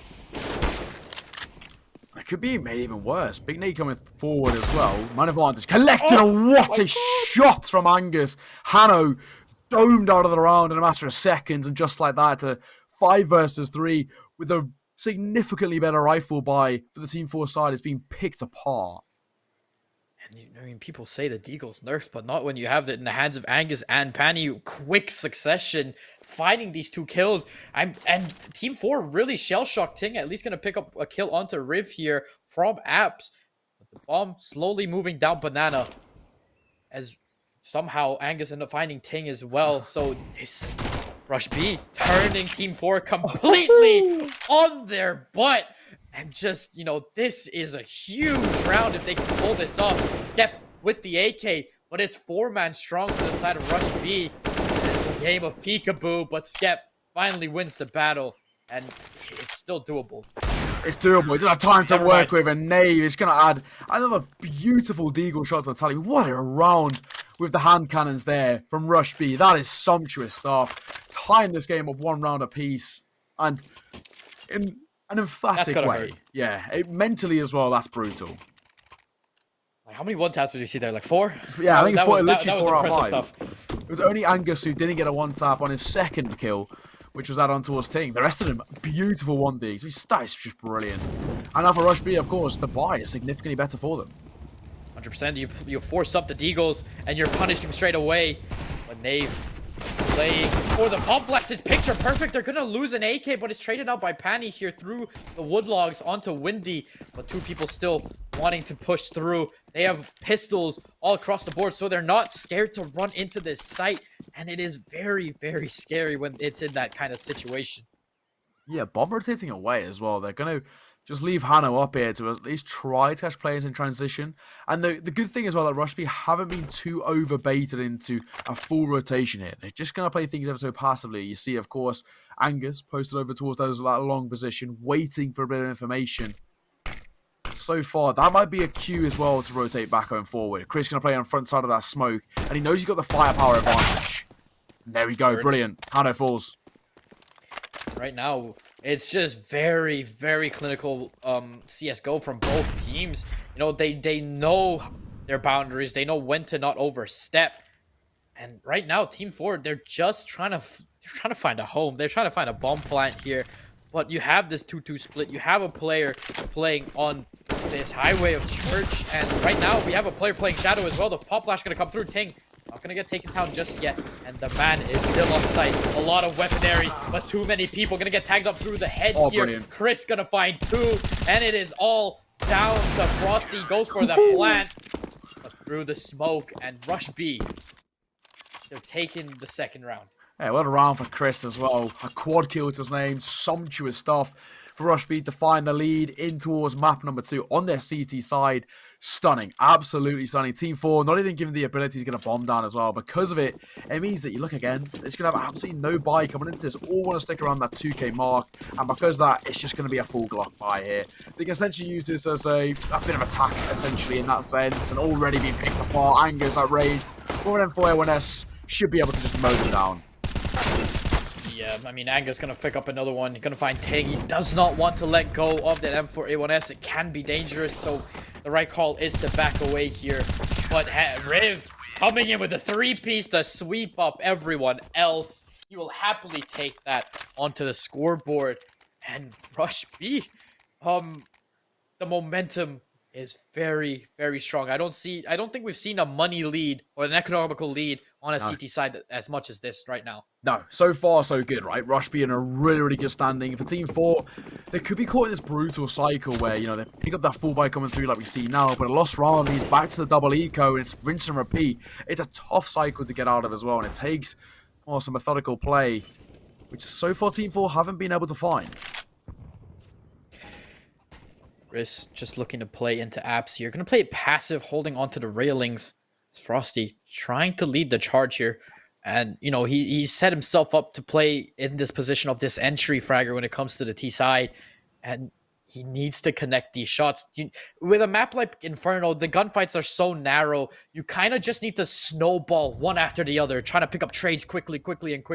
Yeah, no, exactly that. The trade game is massive on T side. Hannah's running through in towards Sandbags, not going to find anything. And off the back of that sound cue, the CT side just going to drop a smoke towards that front B area. At least gives them a little bit of room to work with. And off the back of it, they can double stack over towards CT. A lot of pressure here from Team 4 on mid, but the Molly going to keep them at bay. Flash is going to go out here, but he is boosted. Skep finding the kill onto Riv. Riv not pulling the trigger there. He did see him, but just too quick for him. And he's going to find one here, Angus. And he's going to get taken down by Frosty. Great trades coming out for the T side. Going to find at least 2 for the price of 1 here. And it is going to be Chris finding 1. 2. He's going massive, picking up the spray transfer onto Ting there. And it's Frosty needing to combat this. Hopefully picking up a free frag for himself. He's managed to make his way on site. And this bomb plant is needed. But Chris might not even let it happen. Bomb does go down. They get the money plant. 2-on-1 situation. Frosty needs to go big. Ooh. He finds a 1-on-1 situation. Half HP. AK in hand. The one-tap potential is there. As it is Nave. Gonna push through long here. Boosted up onto the box. And wait for the call. And it's Frosty picking up the clutch for his team. You said it time and time again, Neokai. And finally we see the hero play from Frosty. That's huge. Stepping up massively, isolating the fights, but it goes back to the other side of things. Rushby played that poorly for me. In a retake situation like that, where, you know, 1 versus 3, they give Frosty, a player of his caliber, 3 1v1s. And he'll always beat them in a 1 versus 1. They had to play the trade game there, play off the contact, and they didn't do it. It's rookie mistakes from Rushby, and they get punished for it. We do see a healthy buy still from the side of Rush B. They have the AWP in hand for Nave there. Is Frosty going to take a little bit of nade damage? Still no AWP on the side of Team 4. And is it just a T-side thing where you don't see the AWP as often? Yeah, for sure. I mean, T-side AWPing on the Inferno is not impossible, but it's not great. You can't find a lot of room to work with. The rifles definitely have a lot more prowess, especially when it comes to the multi-fragging, which is a big thing on T-side. I'd be very unlikely that we see too many orbs collected. Frosty is still playing very patiently. The pop flash going to come out. Does check sandbags. But no one is playing there. 4 players strong still across Banana. But they are looking to back away here. As they are just going to rotate and gather back their thoughts. But Ting managing to find his way through apps in a very aggressive stance. But no one's really pushing the factor for Rush B. They're playing safe. They're playing these crossfires. And it's very methodical CSGO. Is methodical. That's a pretty good way to put it. 5 versus 5. Only Frosty can damage. I say that. And Angus gets spammed through the smoke. Skep actually is just going to run back across to this B site with the Galil in hand. They're just going to re-smoke it there. Great call. The pop flash is going to go out, but Nave full blind. Doesn't matter. You still get the lineup here. But we do have... It's going to be Panny going to get taken down here. And as well, the trades come out. The off shot misses. And he needs to get the flick. Ting finding a kill with the Tech 9 Rift through the smoke onto Hano. But the time is not there. Finds one, but can't find the other. And the round has been won. That's brilliant as well. You look over towards Chris. All he really exactly had to do was a second... The bomb was tapped, and of course, his teammate falls. That's the time where you don't need to find a trade. They know he cannot get a bomb down in time. Just guarantee a round. That's what matters most. A round on the board matters most than finding that kill. That's exactly what they do. Really well played. 4-2. And for Team 4, a lot of times when it comes to an XQ style of play, the clock is actually your best friend. And in that time, it was their worst enemy. They're are just going to send it down straight into mid, but we have players playing second mid as well, so they're very open. Nave going to send his MP9 straight into work, finding Wind in the back of T-Spawn. Going to overzealous, they're going to lose one. Angus finds another beautiful 1D on the King, trading Chris. Hano stuck in a sticky situation once more behind Woodpile, and he is going to go down to Panny. Frosty, last two alive. Frosty and Skep actually picks up N4A1S with armor, so this could be another Frosty round. Oh, it could be, right? M4A1S, but 44 points of HP to work with, just making it a little bit more comfortable, and there we go. Comfortable clean up there for Angus. He was, a little bit of a laboured couple of taps there with the Eagle, but when it comes down to it, a 5th round on the board is what matters most, and a 3-round gap is a lot better than that tentative 2. Things looking a lot better now for Rush B, but this time we're going to see the orb collected. We spoke that the orb on T side is not the best, not the worst by any means, but it's not the most kind of commonly sought out thing when you look over towards maybe Mirage, for example. If Hannah can make a difference with it, it could maybe start to work in their favour. Just one crucial pick. All Hano needs to put the domino effect into play here, and right now, it's Team 4 scrambling for rounds. They look a little bit shaken here, Noah Kai, for a map that they have a 100% win rate on. Exactly that. So far, Rush B, they've always spent the time in and out of the server. A lot of the practice has gone into this because so far, they're reading Team 4 like a book. 5-2 is the scoreline, but they're trying to make it 5-3 here. A minute and 10 on the clock. Still, no ground gained, and, you know, Rush B have put this kind of setup where they force Team 4 with minimal amounts of space given. The pop flash going to come out. Ting knows there's one to his right, but Riv goes for the off angle, backs away fully, and they're just not giving anything, Rush B. They're playing so passive, so perfect so far, despite the clutch from Frosty. It's very, very slow-tempered here from Team 4. They're trying to play the methodical style here, which can work in their favour, but it goes at the same thing. That the clock could be the worst enemy. Angus finds one. Look at Trey coming forward from Wendy as they're making the big keep on towards his A site. And that's going to work against him. Or is it, in fact? Ting and Wendy won a piece. And they have the A site completely cleared out. Hano took the bullet for the team. They're losing the AWP, but it's snowballed out of control, and it's a 2-on-3 situation. We do have Wendy on 40 HP, but that shouldn't matter. That's enough HP to at least take a few gunfights, tagging up one of the 2 players left alive for the side of Rush B. The retake has come in, and it's halfway for the bomb timer, and everyone holding passive, not moving a muscle. Don't want to give any space to Rush B, and it might be a save call. Yeah, I think it has to be. At this sort of point, just call for the save. You haven't got time to work with. Maybe a couple of exit frags, and he's caused a bit of damage. 1 or 2 might go down here, in fact. Frosty's going to be very, very close. He's going to survive just about. 3 points of HP. Lucky man. But it's Team 4 on to right back. Make it back to that 2-round gap between these two sides. And Rush B struggling to lock down that A side. They get caught in transition as well. Trying to be aggressive on the CT side, but it doesn't quite work that time. 5-3 as of the current, but like you said, like it's being caught in transitions where we've seen Rush B kind of falter, and even in Mirage, getting caught through transitions really hurt them time and time again. But right now we are looking at Team 4 trying to start a momentum swing, but it's Panny swinging alongside his teammate. Hano gonna pick up the trade here through Banana on Car.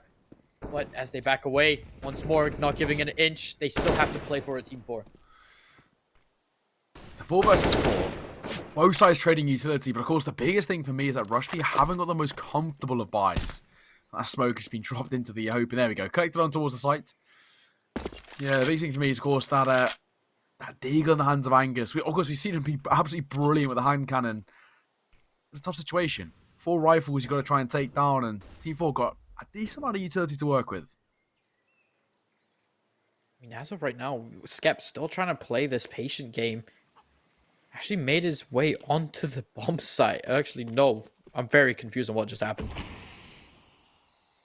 Just that, so passive so far. Skep into his top car. They got a utility as well. 40 seconds as well, and that front B smoke dropped. This now makes time a bit of a worrying factor over towards Team 4. Something you have to be very, very careful of. For Parney, just needs to play passive. I mean, you have 28 seconds. They love to take down this clock time for the side of Team 4 as they start to push on the side. Pani gonna find one. The bomb has been dropped, and is Skep gonna pick up the kill? The bomb needs to go down. 18 seconds and still ticking. The bomb's gonna go down Coffin. Smoke's gonna go out to keep them at bay, and it's gonna be a 3-on-3 retake here, Noakai, as we just need frags on the side of Team 4. They've done the hardest part, getting the bomb down, but now the retake has come through. Riv gonna push through. Gonna pick up that AK along the back of Church here. And right now they have them surrounded. They might just go for, you know, the exit frags.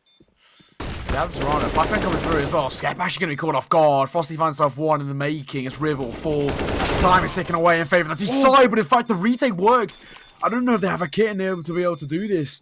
They do have a kit, but it's going to be ever so close. But I think they just about got it, and they do. Rushby, what a retake that is. Nave, brilliant swing at 1 point of HP, dropping Frosty out of the fray, wins them another round. Of course, takes once again a 3-round lead. Rushby at the moment on the CT side of Inferno, looking brilliant. Definitely. I mean, right now we see Angus picking up a kill there, but the crossfires that were set up didn't work because they got countered instantly by the side of Rush B, and it was beautifully executed. And now we are on another Deagle eco here alongside a Ting with the Tech 9. As Hano not gonna find the one Deag, almost does, but as Angus once more playing this mid position, gonna get tagged through the corner of the wall there as they are trying to get into apps. Finally. No, Team 4, a lot of teams choose when they play Inferno, the apps control is super important, but they seem to, you know, not really pressure it too hard. We're going to pick up a kill on Hano across the side of the map, but Windy trying to push his luck here. Yeah, so far as well, Parney and Nave go on a piece, and these pistols are just being one by one chipped away, dropped like dominoes, and for Team 4, they can't pick on the 7th there. They might be able to pick themselves up a weapon, and they're, of course, making it at least a little bit expensive as Frosty has one more to his tally. Already so impressive, has to be said, but he seems to be really the only one who stepped up for the Team 4 side heading into Inferno. A fantastic player individually, but it's a team-based game. 100%. There's only so much you can put into the backpack here as Frosty gets taken down. As of right now, I mean, Team 4, they look kind of shattered.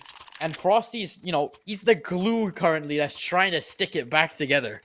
Yeah, exactly that. He's trying his hardest. But it's a 4-round deficit that the Team 4 have to try and chip away at. And it's easier said than done. Of course, they now that I was speaking about earlier, kind of stuck in this brutal cycle where they're picking up 4 buys, failing to convert them, failing to get a bomb down means that they're back to a double eco and it's rinse and repeat. They need to make this work. They have the AWP once more. But Hano hasn't been able to do much with this AWP on the T side as Chris is just going to send it down W keying. But Frosty fully blind, still picks up the kill. But he is very low health. Going for the peek there. Pani not going to lose his life just yet. Almost does. But Skep going to push on through. As we do have Windy picking up a kill onto Angus there down mid. The smoke going to come up once more for this banana push. And we're back into this kind of slow pace of CSGO. Yeah, especially now as well for Rush B. There's nothing they can find in this situation. It's just 2 versus 5 where remaining rifles are going to try and make it expensive if they can, which they do in fact. 1 foul, but that's all that's going to be found. Nave's going to fall and these get traded out immediately. Gets caught in the smoke unfortunately as well. Maybe could have been able to double it down, but unfortunately on the smoke plume, there's a lot of 7-4. Team 4 doing what's needed to keep at least an arm's reach in the distance of their opponents. And for Rush B, it's going to be what could be their last 4-buy for a while. Of course, they're going to pick up the nice comfortable 4-buy. The only, again, question mark is on Angus. Consistently being caught on a Deagle. Failures convert this. Yeah, exactly that. So, I'm not even going to say it's the end of the world, really. Angus on a Deagle, he seems to be fine. I mean, right now, 14-4, you can convert this round, and it will set you up for maybe, you know, we look at it in a 9-5 kind of finish. You'd be happy with that.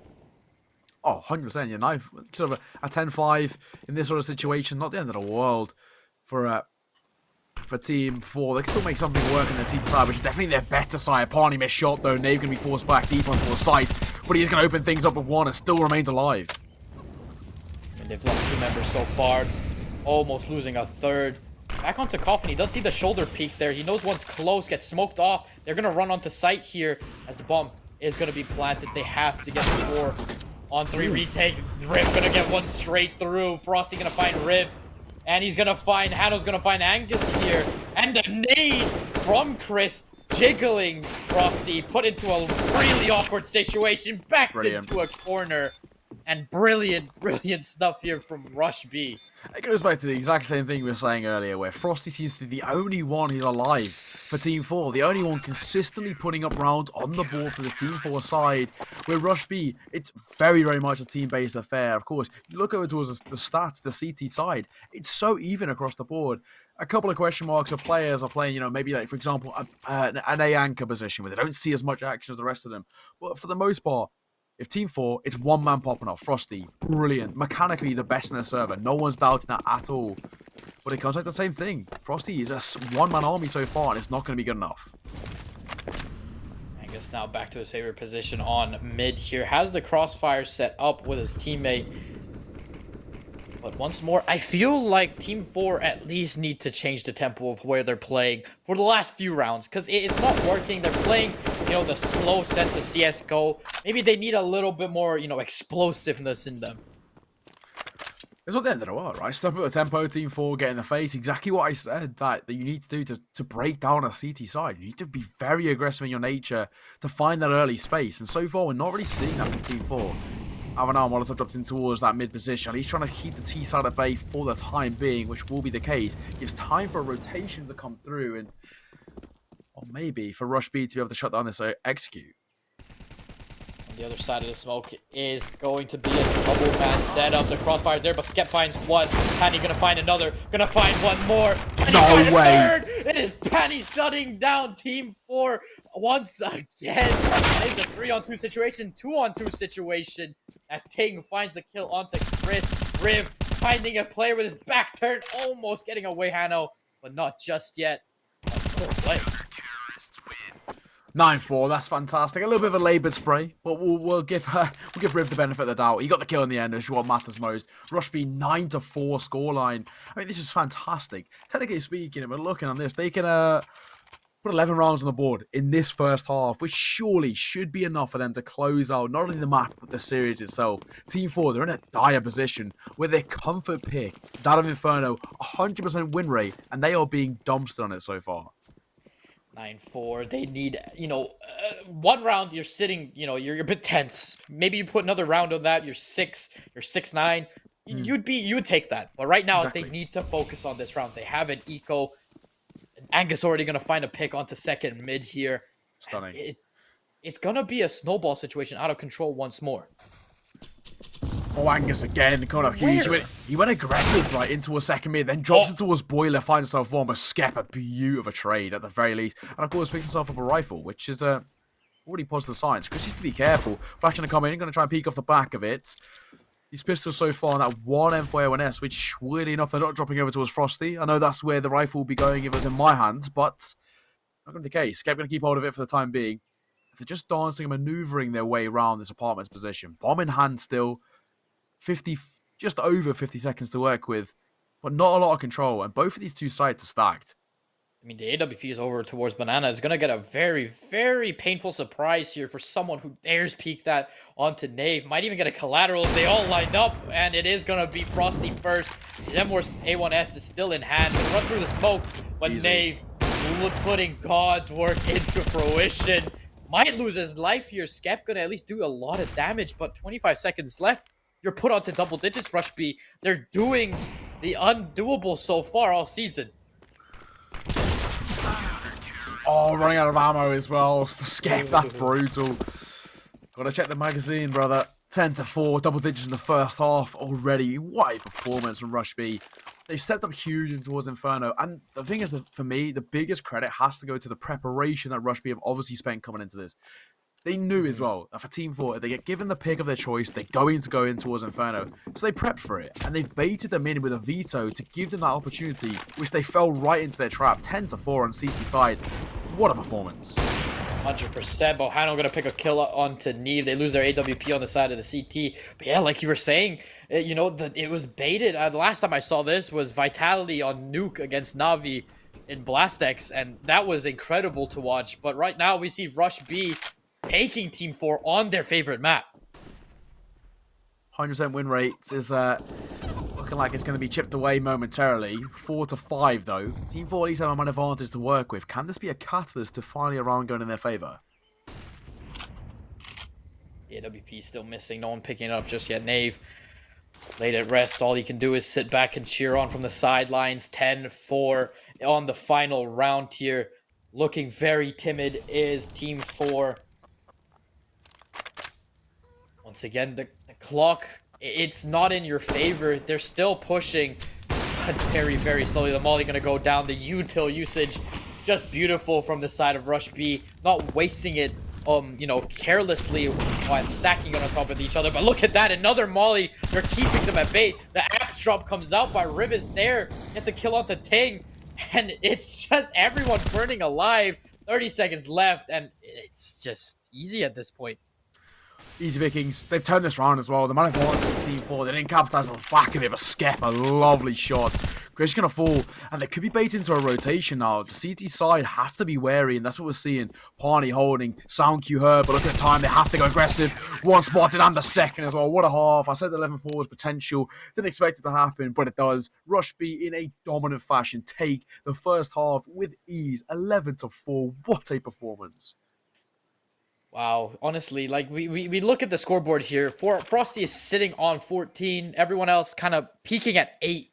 But on the other side of Rush B, you have, you know, you have Angus, I believe, on the kill board as the highest, but everyone else still behind by like 1 or 2 kills so far. It's a one-man affair. I've said it. Frosty, the only one really for me turning off a Team 4.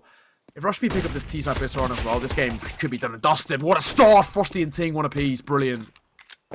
Great start here for the side of Team 4. Beautiful one taps all around, and a good execute with the pop flash over onto Banana Skep in the corner. Gonna find, man, not gonna find one. Angus putting a bit of Call of Duty in his step, jump shotting around the corner, as there is one in the library. Hasn't checked that just yet. Frosty's laying, waiting. Hano gonna pick up one onto Pani as well. Only one is alive, is Neve. Gets the bomb plant on to the site, but gonna lose his life, but at least they get some sort of cash flow. The main thing is a bomb plant for Rush B. That's the priority in a pistol round like that. Because these gives them some sort of an economy to work with, right? So that's the main thing. If they want to, they can opt for a somewhat buy into this round. But I think that would be overzealous. For me, I'd probably just go for upgraded pistols, play it a little bit safe, secure themselves a full buy. But no, they're doubling down. They're going for the Galils. It's very risky, but when you think that the C-Tad are really only going to have MP9s and a couple of rifles at the very most, I can see why. I mean, Inferno, I mean, you want to play towards this B site, especially Banana or these long angles. But if you get anywhere near that MP9, you are not winning that gunfight at any means necessary. No, not at all. MP9 needs to get nice, close, and personal. As Nate pushes forward into his apartments, needs to be careful as well as towards this bulk position. And there we go. Fire rate makes all the difference. Nave gets domed. The MP9 is coming into work here. They're all going to swing out at once, but no one's checking. No, he's going nuclear. Picks up 2. Doesn't find the last one. And Pani is at least going to take one down with him.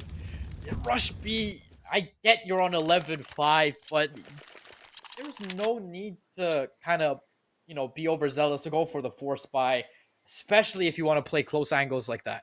Yeah, and you know, for me, I would have preferred it. Again, it goes into what I was saying earlier. If Rush B had actually just gone for, not a save, but just playing for the pistol round, because it gives them going into this sort of round, AKs coming forward, the ability to pick up an AWP if they wanted to, and actually really compete looking forward.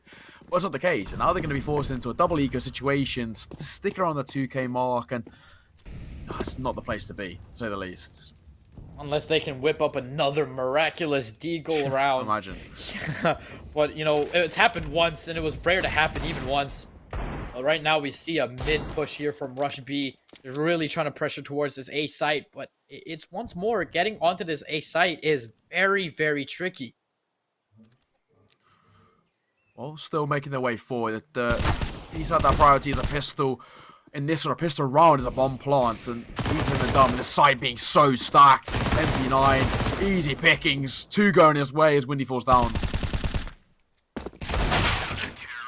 And there you go, we have it. It's 11-7 on the scoreboard here. Managing to save up the M4A1S. So the money right now for the side of Team 4 sitting very, very pretty. It is. Long-term economy looking very good for the CT side. They're not going to complain too much, right? They've got the ability to, even if they lost a round, continuously buy up round after round. But this is the real test for Team 4 on their CT side. A full buy of Rush B with the full utilities to come through. But Nave's been knifed in the back already.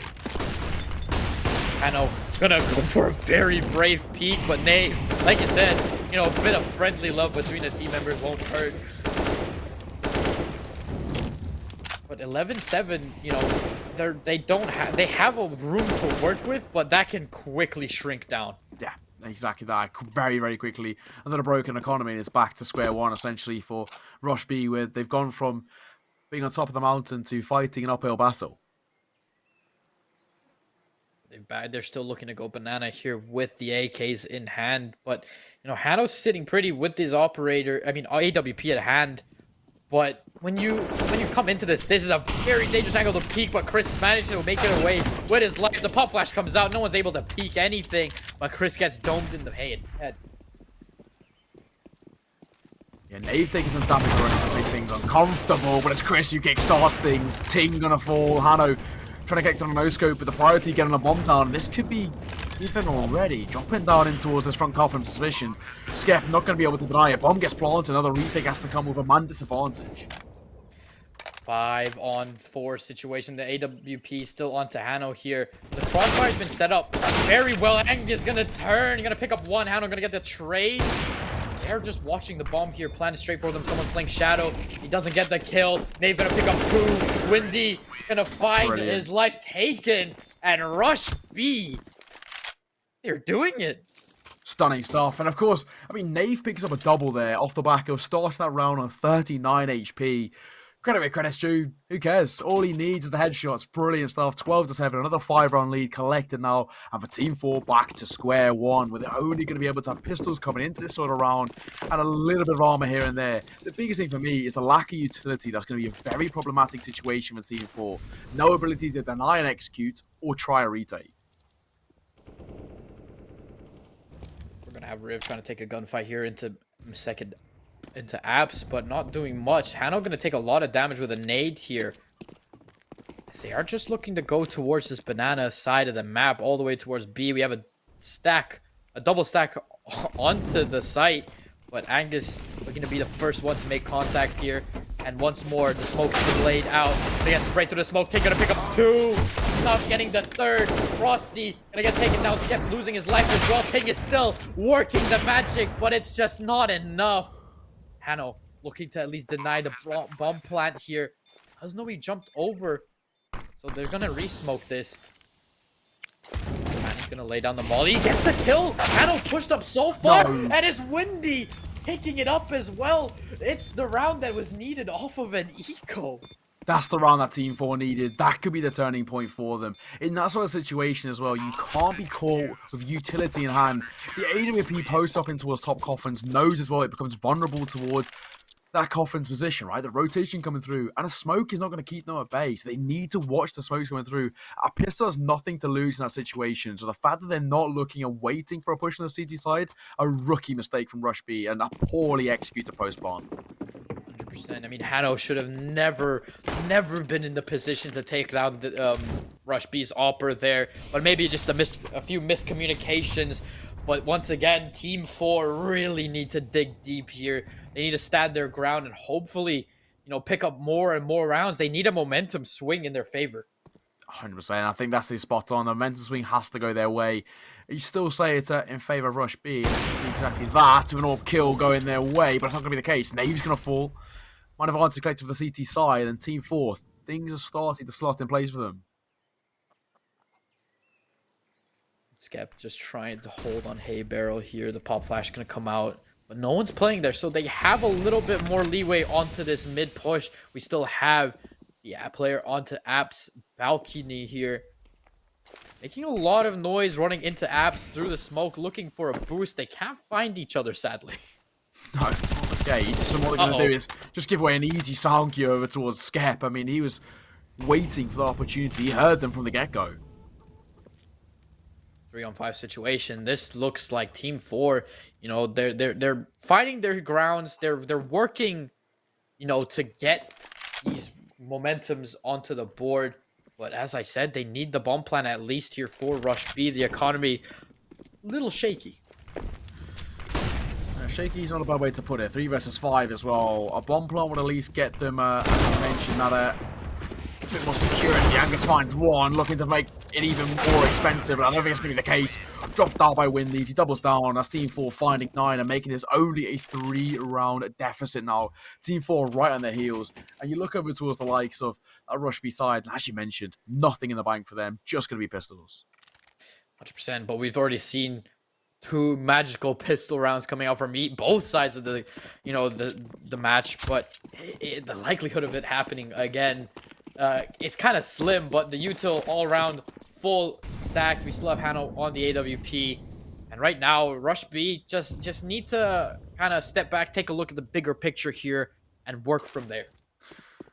Yeah, absolutely spot on. Of course, let's see how this one plays out. Already util being set up for the T side over towards long. Also dropped by Hano. He's going to reposition. Skep could be tested though. Finding himself one, looks to make a 2, and he will in fact be able to do so and fall away. Easy pick into the CT side as Rush B already been caught in transition. But I say that, Angus, Deagle in hand, that's what he does best. This man's already worked magic once. If he works magic the second time, can you even call it luck at this rate? Bomb still being put down. The flank is there. He does play second mid, though, as the flanker. So it's going to be a very tricky situation. He's surrounded on all sides. He needs to find something. 56 seconds left onto the clock here. He has to start opening up. He has to go for these brave peaks. Well, you have a player on your left. You have a player on your right. You have a player behind you. Timings are not in your favor. But we've seen this man do some pretty amazing stuff. You might even find it. Never mind. Skep shuts him down. Yeah, comfortable as well. Expected for the rifles. Significantly better firepower off the back of it. They make it work in their favour. 12-10. Double digits as well for T4. Map number 2 looking, well, essentially as even as map number 1 was, in that sense, where it was only a very, very slim lead and a slim winnings by Rush B. Is it going to be the same thing here, though? 12-10, a full buy coming out both ways. Another real test for the Rush B, which so far they've struggled to convert on T side. We are looking at quite a heavy banana launch here towards for Rush B. The nade, not going to do any damage. Pani gets a little dink to himself, but not too much. And what was a very, very acceptable CT half has turned into Team 4 kind of riding that momentum wave. They're feeling the groove. They're kind of settling down in their couch, nice and warm. They need to turn the tide here for Rush B, and this is the start. Chris picks up a kill onto Hano. The AWP goes down, and right now Skep needs to hold strong, playing on top. Brilliant. But it is Chris once more. Windy on apps. They don't know he's up there, and Chris loses his life. Everyone else gonna play from long. He gets taken down by Angus. This is a beautiful round for Rush B. Yeah, it's a lovely double swing into long as well. They know as well, in that sort of position, at that sort of range, he's not going to be able to drop the both of them. Double swing in, at least play for the trade, but he doesn't even find one. He's a deer in headlights, caught between 2. Of course, what I mean, there's a kill going their way, but a Ting will at least answer back for 1. That's all I think they're going to be able to find. Ting may even opt for a save here. Of course, his economy is absolutely fine, but a retake in this sort of situation, surely not going to work. And yeah, you can see Ting just maneuvering his way further and further back. Exit frags is the main thing he's opting for. Give up a 13th over towards Rush B. They're getting ever, ever closer. 3 rounds away from the all-elusive 16. And Team 4, they're surely going to start feeling the pressure now. All I'm scared is, yes, Rush B are ahead. They know they're ahead, and that is scary sometimes because, you're chucking bodies at the bomb site. But surely, there's going to be a point where you want to chuck the entire house and kitchen sink at it. Yeah, exactly. We haven't really seen that, right? Rush B, they've kind of gone for, well, you can say essentially the methodical style of play, right? They're going for decent control all over the map, looking for an entry, and off the back of an entry, that's when they make their move. When do we see Rush B just, well, do exactly that? Rush B, go for the aggressive peak, step up the tempo, and get right in Team 4's face.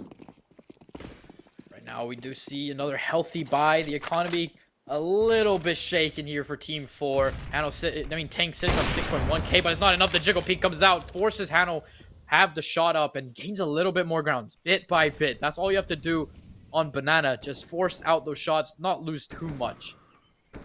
But Rush B right now gonna lose Nave in the process, and that's a huge frag for Hano there. Yeah, nice opening as well. The AWP giving a freebie there. Peeking over with Banana, left eye peek, not even ever going to be able to find that sort of trade. Skepping towards close position, and Shaw will be tested here. Needs to be very, very careful. He goes down, it becomes a dicey hold. Everyone barraging down short. We have Frosty posted up onto the box. We have one playing Graveyard, but he's going to get naded out of control. Going to go down to 25 HP, but it's Skep finding a wall bang through the wall onto Penny. And this is the crossfire being set up by Team 4. Frosty jumping on head. The no-scope not going to connect. Even an attempt to knife one there. And Team 4, they are sitting quite comfortable in the current moment.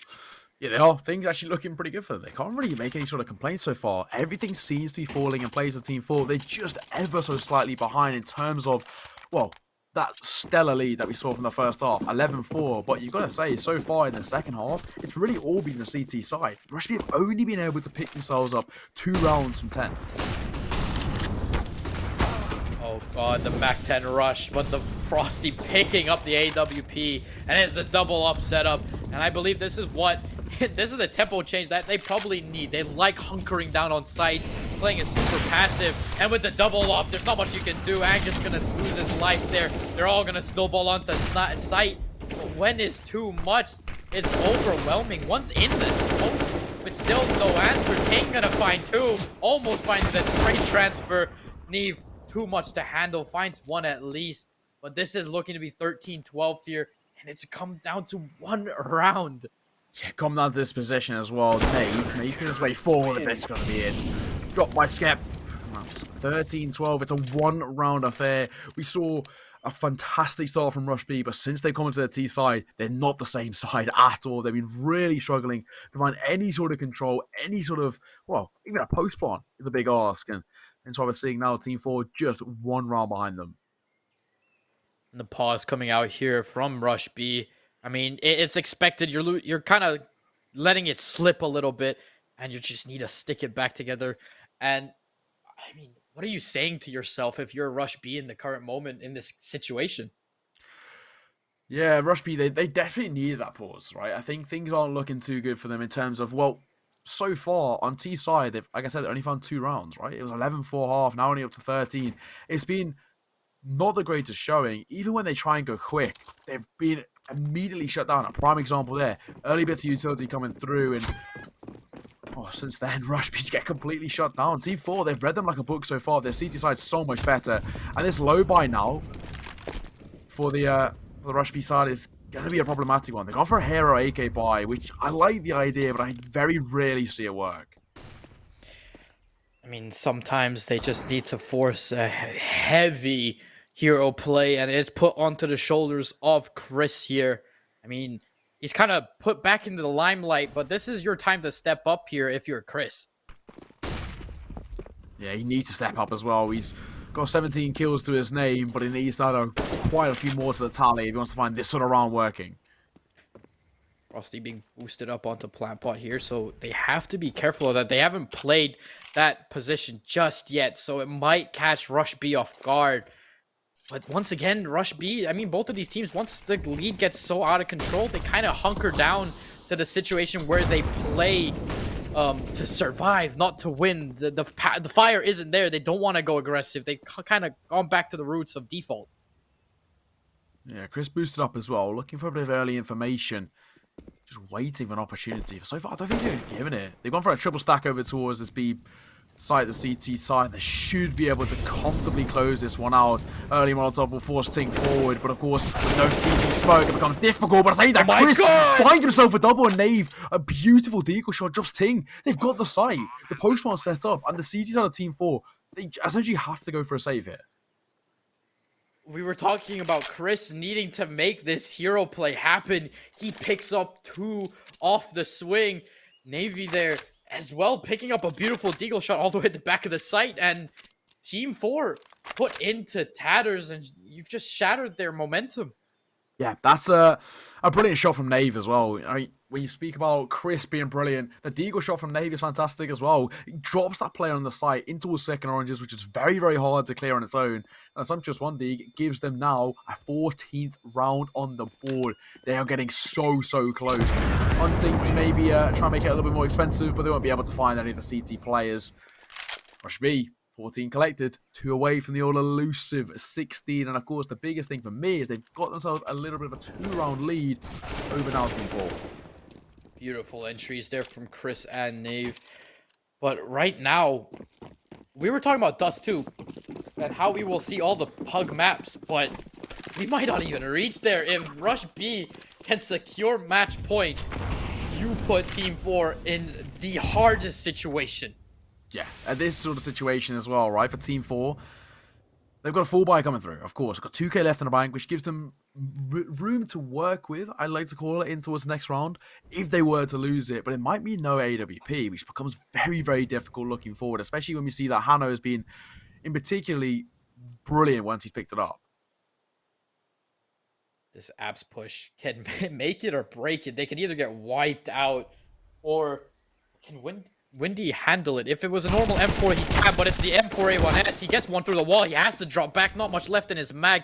11 bullets. They're all going to drop down. He picks up another. Skep going to get another one. He's 2, and he's the only last alive. His tank is going to at least pick up 1 kill, dropping the 28 HP. Gets another one into Hano. It's a 3-on-1 situation. But Team 4, have they done enough? Great hold by the likes of Windy and Skep. Angus put into a hard position, and no guy, this doesn't look doable here. No, in a 1 versus 3, in this situation with 28 points of HP, surely not, right? And this needs a real isolation of fights. Looking for information as well into what's called Zero Box. Windy spotted him in towards short as well, and that's his number up, I think. With such low HP, all it takes is a strong gust of wind, and there it is. An AWP shot rains from Supreme, from Frosty. Angus will fall. This game, once again, 1 round in it between these two sides, with, again, a real tough economic situation for the T side, where they're going to be able to, of course, pick themselves up rifles, but Nave's going to be a question mark for me, where a full buy comes through, and a slight lack of utility, especially in the hands of Chris, makes an execute tough. Oh, both of these teams are so close in terms of, you know, what they offer onto the table. Now it's 2 games now that it's come down to the final leg of the match, and Nave gonna take a bit of nade damage, but nothing too much. We see the AWP onto Hano once more, holding this mid position, but they are going banana, and we have one lurking boiler here trying to play that second mid into Apps. But Chris, once again, this AWP needs to go massive for the man. Yeah, it has to. AWP has been a big thing for Hano. What can Chris do with it? For Rush B as well, failure to sort of convert this could be already giving up, you know, Team 4 up to 14, 15, even further, right? Long-term economy, not the greatest standing for them. Slow play up towards top mid. Team 4 in a bit of a dicey position as well. They spread a little bit thin for me. They've gamble stacked over towards A, but the bomb is slowly over towards B. Oh, almost got the wall bang. I mean, the collateral, but it is traded out by Angus as well. It's a 3-on-4 situation for Team 4.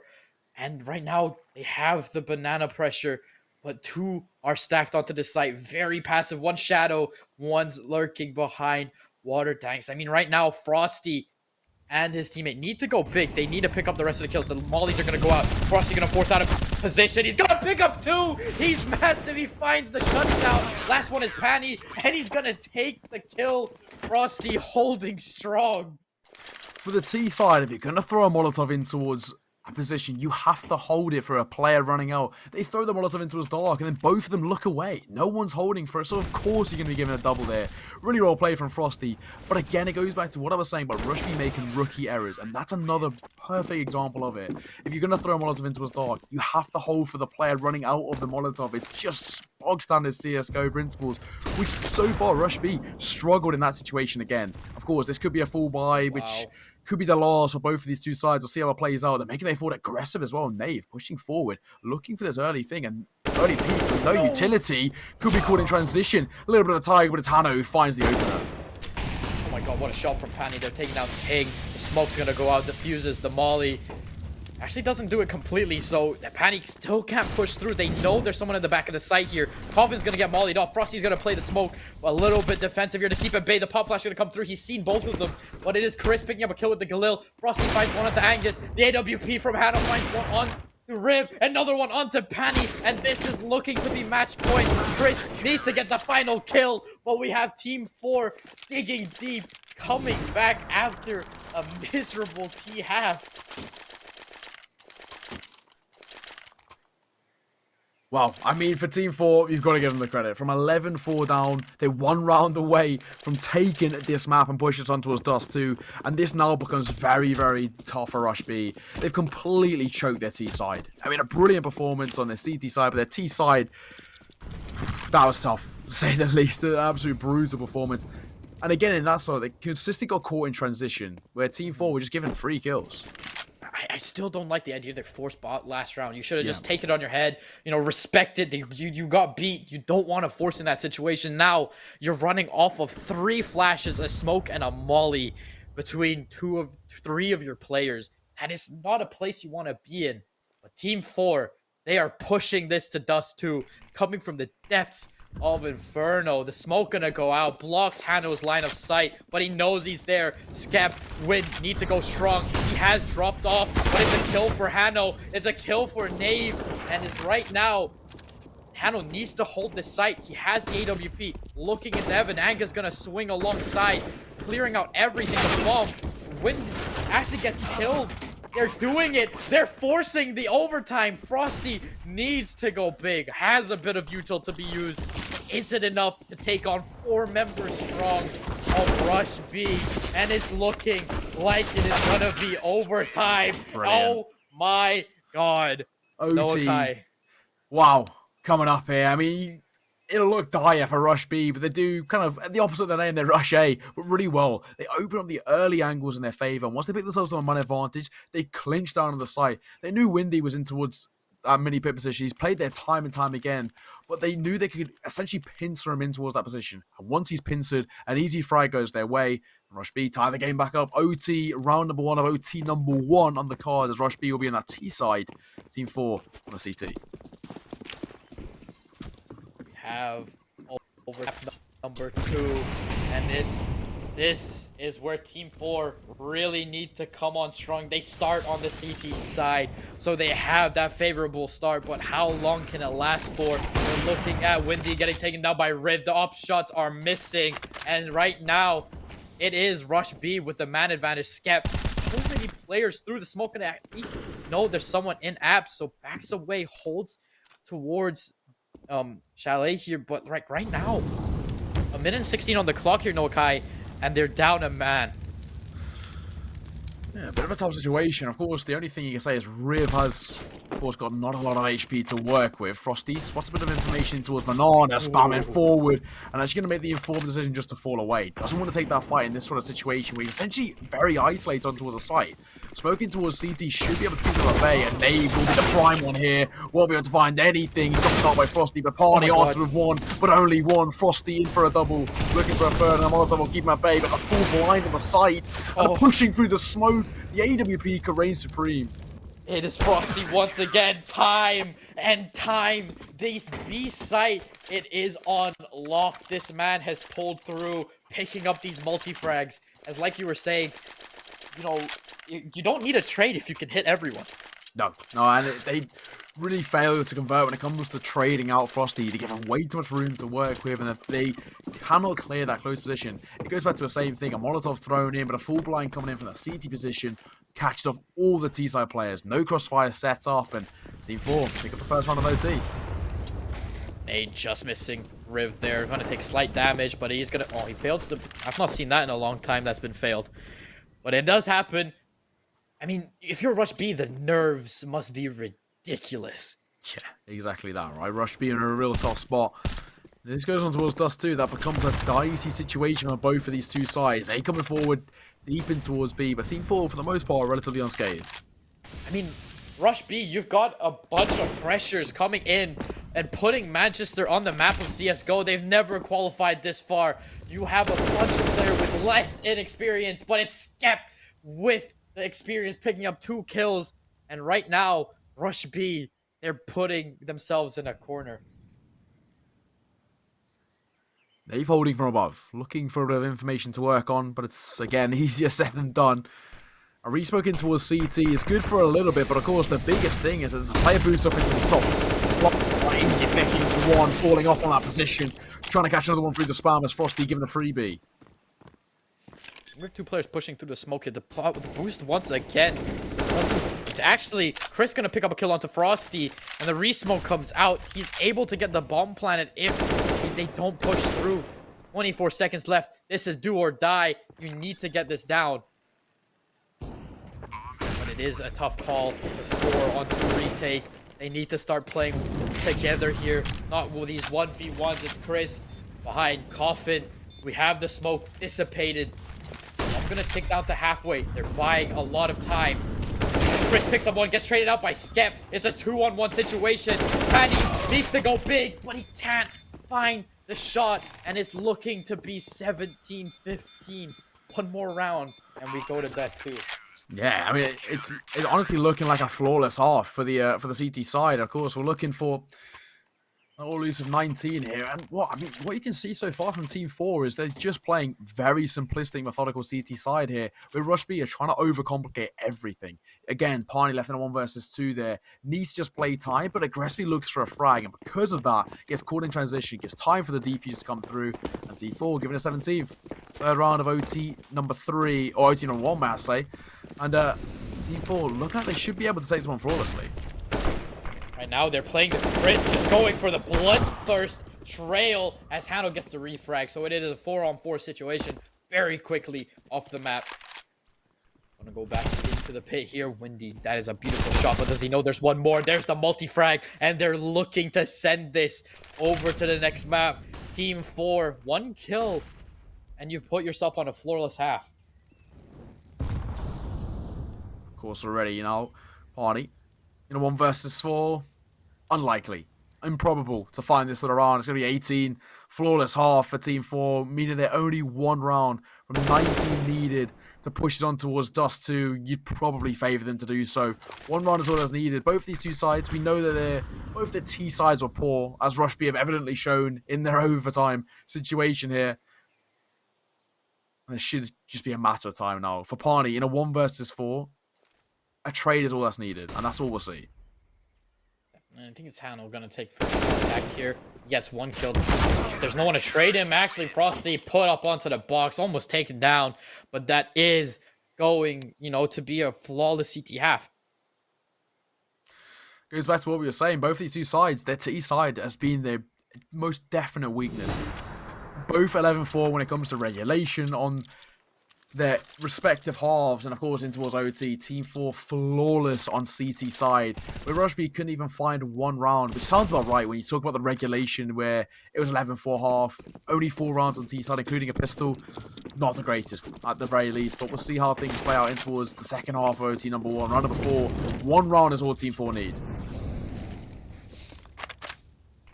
18-15. We have swapped sides here. Oh, the nade gonna be pulled out just at the wrong time. He needs help. He needs coverage from his team. He's not gonna find it. And it's now Frosty, Skep leading the charge. Chris gonna find one. Needs to back away. They're all just gonna flood him. He's not gonna find another. They're all trading so well. The domino effect coming in perfectly for the side of Team 4. One planter, post plant set up, and I think this is it. 2 versus 4 on this retake, and I think it's just a matter of time before we move on towards Dust 2. I can't see a way that Rush B find their way back into this. In a 2 versus 4 situation, they've got no control, already lacking quite severely in terms of utility, a bit to work with, but it's going to give them very little clearance when it comes down to it.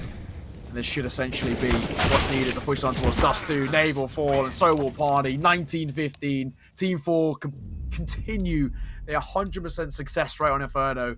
This now is, of course, going to push us on to map number 3 of Dust 2.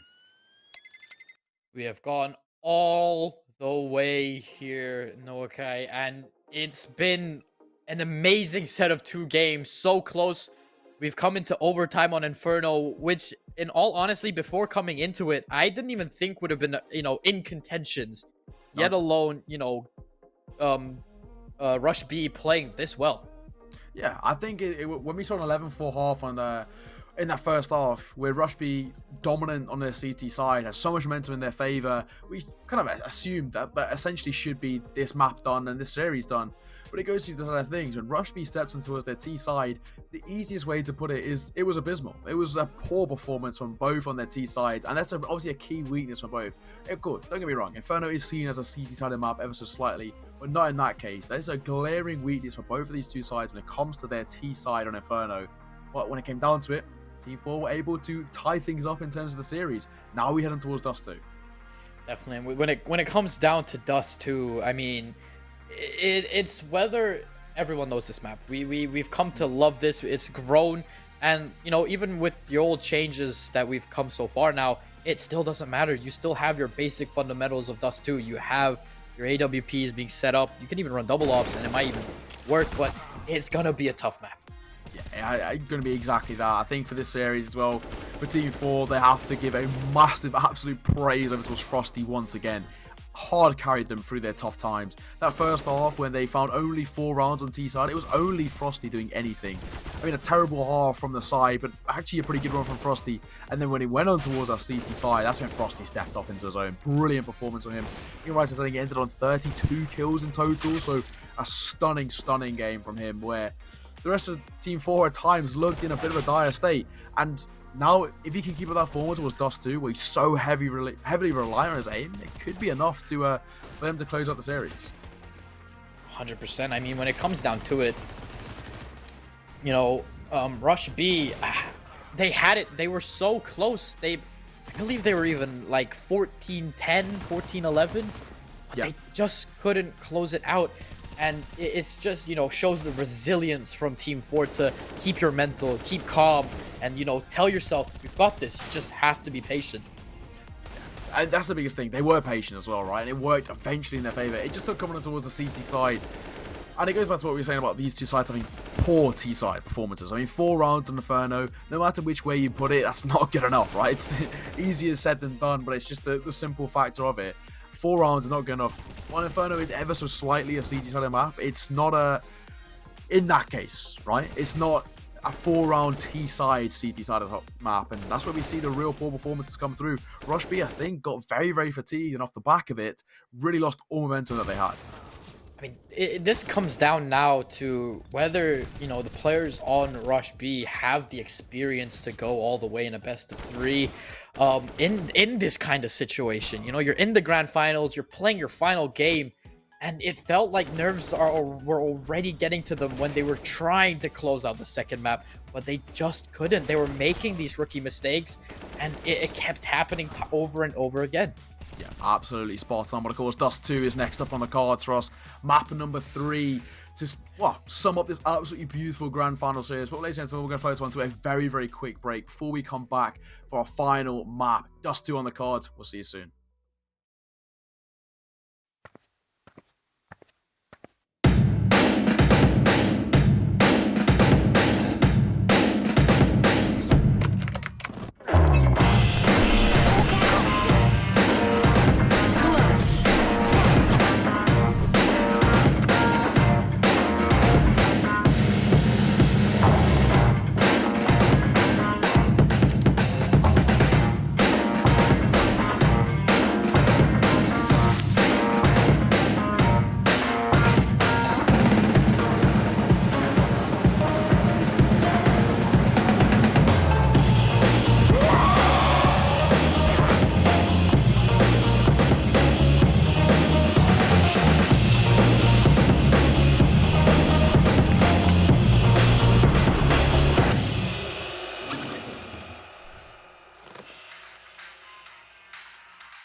That isn't sports, they said. When someone told you to stay in your lane, you knew the right answer. The mid. You wish competitors GLHF before the match begins, and hopefully you're dominating more often than not. Video games bring us closer, even when we're apart. And Barclays has seen this. From grassroots teams starting out to the pro circuit players, we're cheering on esports from the virtual stands. We know that gaming's many faces can truly make a positive impact. We're there with you, whether you're making the next great game or just looking forward to playing it. Squad up, we're Barclays.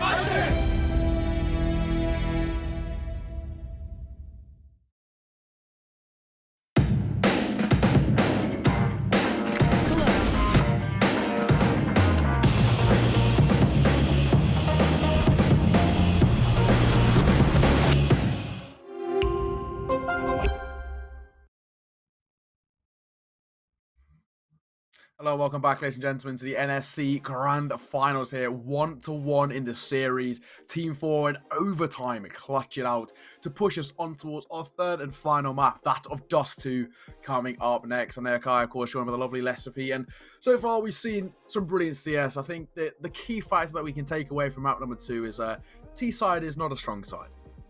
Not an Inferno, apparently. But when it comes down to it, it shows like both teams, you know, they're not perfect. They have their weaknesses, and those weaknesses were really shown, put into the light on Inferno. Yeah, absolutely spot on. And Dust 2 as well. Now, I think this one becomes a bit of an interesting fact. I think the orbs weren't really too prevalent in towards map number 2. Of course, so at times Hanu picking them up and doing decently with it, right? No disregard towards him. But the main thing was the high impact rifling. And we're talking about high impact riflers. It has to be Frosty. I mean, what a performance from him. 100%. I mean, the man put his team in the backpack when times got tough, especially on that T side. You know, it looked gloomy, it looked dark, it looked like there was no way out of it. But, you know, Frosty probably kept the mental cool. They're like, okay, the team's like, okay, Frosty's having a good game. Let's just go off of him. Yeah. And let's just see what happens. And it prevailed, you know. He manages to, even on CT side, he was the guy that anchored B site. Multi-frags after multi-frags of, you know, just pure defense. Yeah, a very, very smart player. And I think as well now, his sort of high impact, high aggressive rifling style, I think it's actually going to really benefit heading towards Dust 2, right? Of course, you know, as it's a map number 3 of the Cider, it is always a knife round to the side. But regardless of where they start off, Frosty should be pretty comfortable. On CT side, we'd expect to see Frosty playing over towards the late side, right? It's a pretty good bog center position for him. Most likely case of all, they'll try and get him taking a lot of long control, because he's absolutely... You're speaking about high impact, right? That's a perfect position that if you can gain that control, gain that area of the map, the T side are forced into really uncomfortable positions off the back of it. So regardless of where they start, on T side, Frosty will do what Frosty does best. An AK in hand, they'll be absolutely fine. But on CT, they want to get him into this really, really sort of highly congested areas. You talk about your long, or even maybe at times short if you want to risk it. Yeah, but when it comes down to it, you know, you have to... It's all about the momentum ride right now for... Team 4. They need to, you know, take the things that they've done right, yeah, and keep doing it. But the things that you did wrong, you know, it's gonna be the back of your head, but you can't, you know, let it haunt you too much, especially for Rush B. Yeah, it's spot on. I think Rush B needs to mentally reset. It was a real tough performance, and their T side was lackluster to say the least. Didn't pick up a single T side round in OT, and I think it seemed like towards the end of that series they really just fell off. There was sort of no momentum there at all. They'd lost the mental game massively, where they really just weren't confident in their peaks at all. And of course, the biggest thing was they just seemed essentially a shadow of their former selves. Foot off the gas, no speed, no tempo, no aggressiveness. They just sort of petered up and gave up, really. I mean, like I said earlier, I mean, this is where, you know, people like the side of Team 4, they've been here before. I mean, it's not to this caliber, but they've been in this situation. They've played their best of threes many times over. But now this is grand finals. This is the team that hunkers down the most, lets nerves out of the way. But we are in map 3, grand finals time, the final match to decide who is NSC's champion in CSGO. Let's see, that's one blaze out, of course. Rush B starting on that T side, Team 4 on the CT side. Because that's what we were saying. Rush B on T side on Inferno was poor. Can they turn around on Dust 2?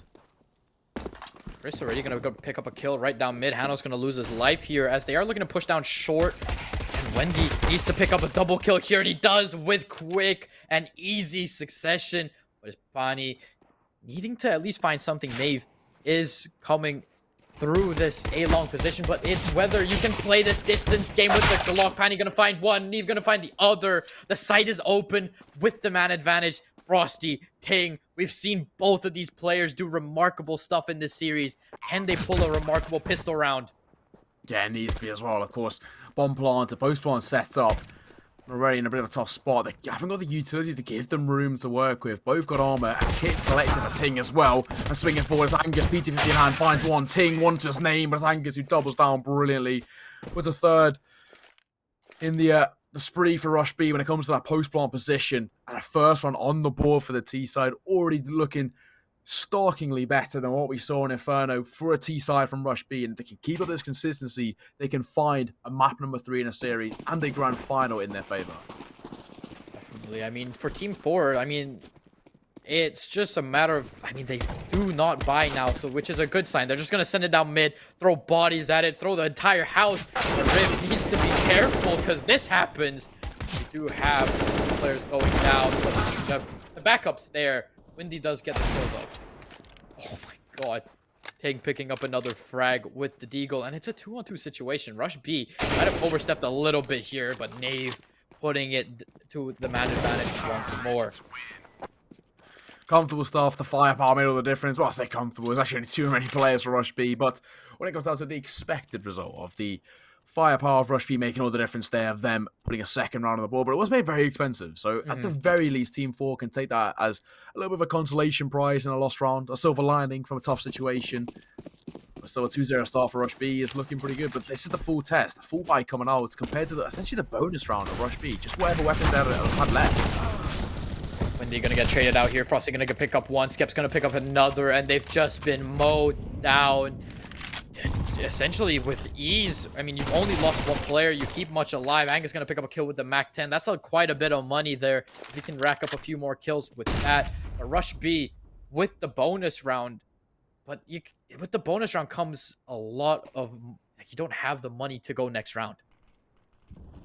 Precisely that. I think it's a tough situation as well. It is a bonus for Rush B, but as you mentioned, they don't really have what's left in the bank to keep things ticking across furthermore. So it's essentially a necessity round for Rush B, where they don't have a lot of control at all. Bomb dropped.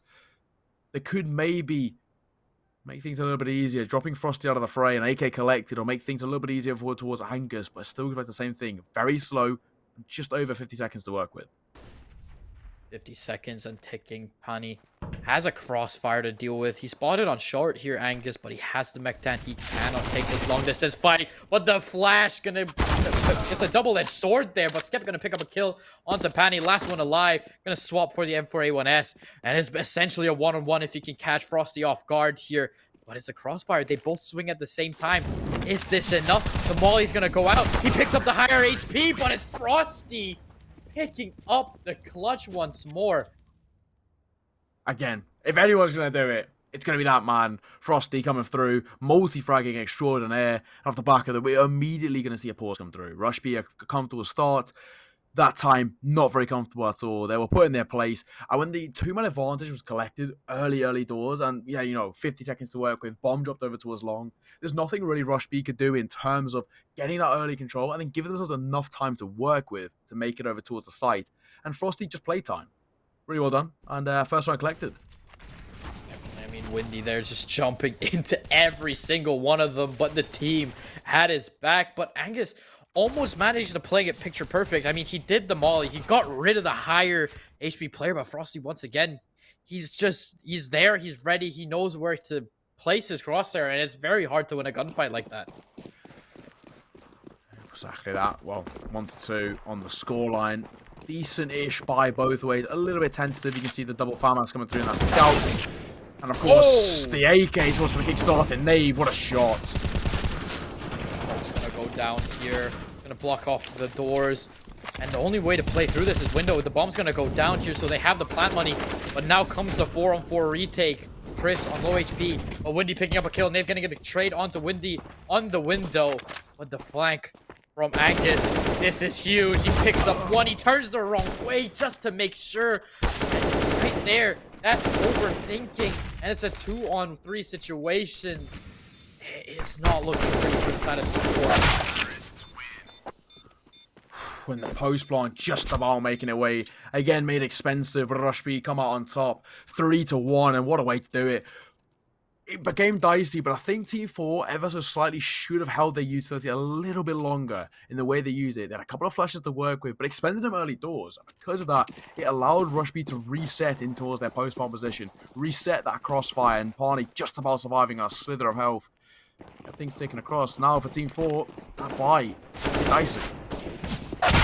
They're living up to the day. Frosty finds one, instantly traded, but Skep is in the back. He needs to pick up the kill, but they've all just mown down in the matter of seconds.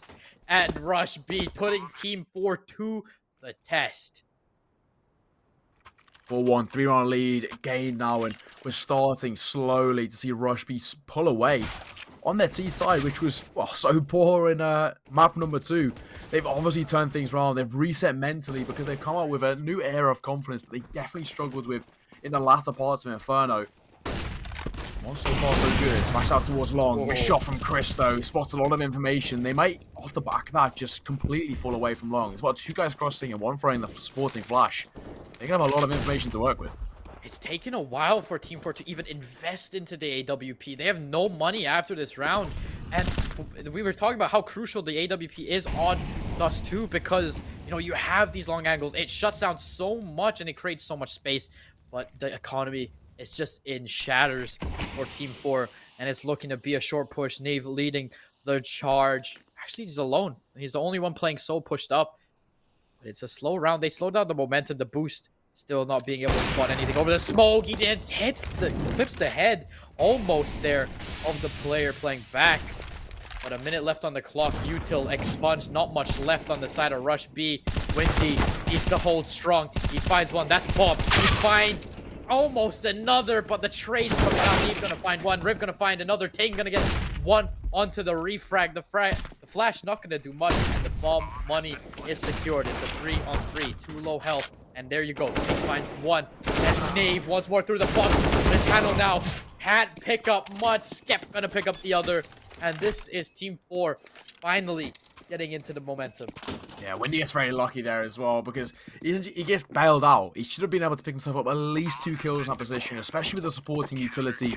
But the fact that he doesn't becomes very dicey. It gives Rush B the ability to get that bomb down, which, originally speaking, they shouldn't have been even got that far.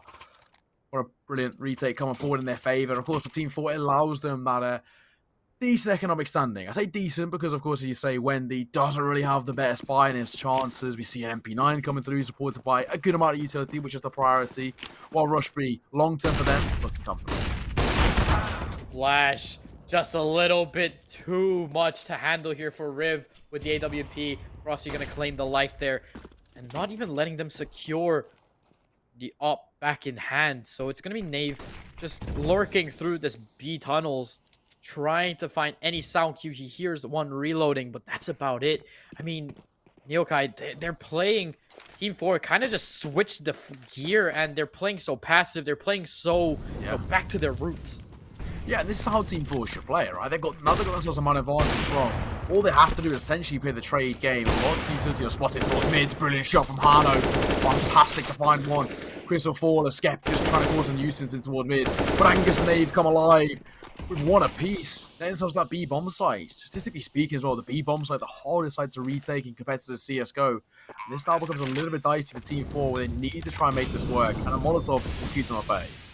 They have the man advantage, but how long can that last for? We have Frosty, Ting, and Skep just playing through, but Neve with the game sense. Frosty didn't even stand a chance. The ball flashes there, Ting. Gonna get caught off guard, gonna burn a little bit here. What is Canny? Left on site, finds one. Can't get the reload in time for the no-scope, and it's a trade out. Skep even peeking with the USP, picking up the kill. Nave completely fluffs this line there. A laboured spray. It should have been an easy trade coming forward. All he had to do was play the trade. A 1 versus 2. just play off contact. The contact comes in towards the boxes, the swing coming through, and Nave just completely whiffs his line. And that's where you're starting to see ever so slightly fatigue play into a factor here of these couple of sides, right? I mean, Nave in map number 1 would never have made a mistake like that. Big tag coming forward on towards Frosty as well. An important player to start chipping down early doors. Definitely, but right now it's the push coming through. Skep once more, full blind. Gets a kill onto Angus. Chris playing very aggressive in under tunnel.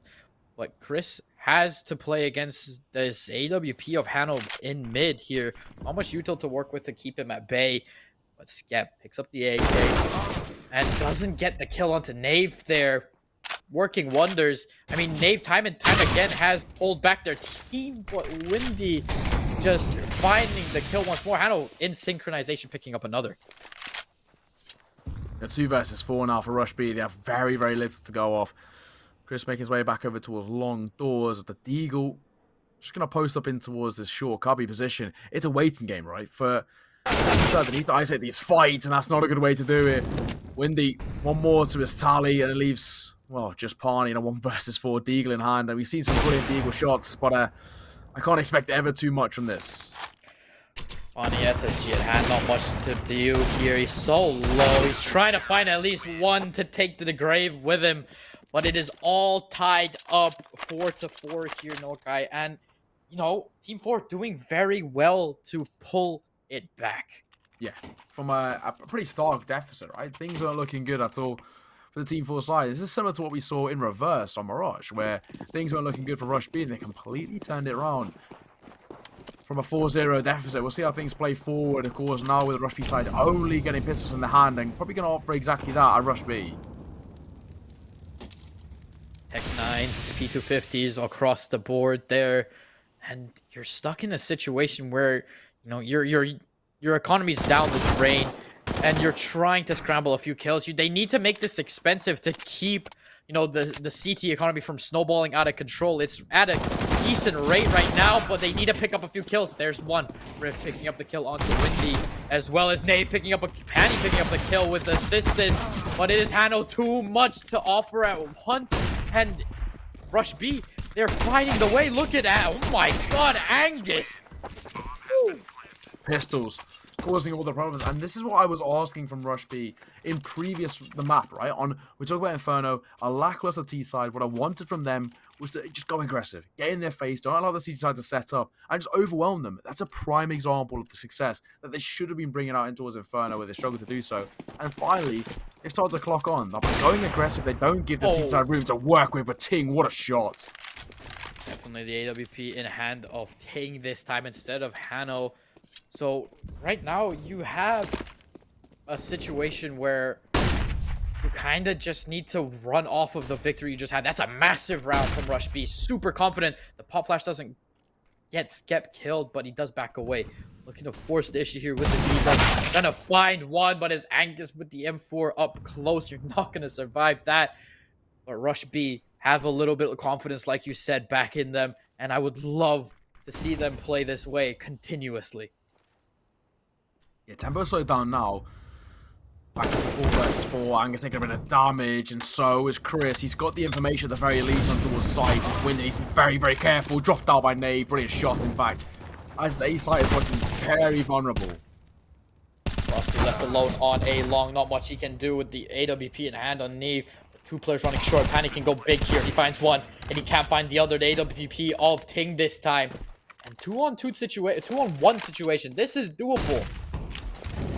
It is. Molotov onto a site as well. And force out this player there. Lovely shot.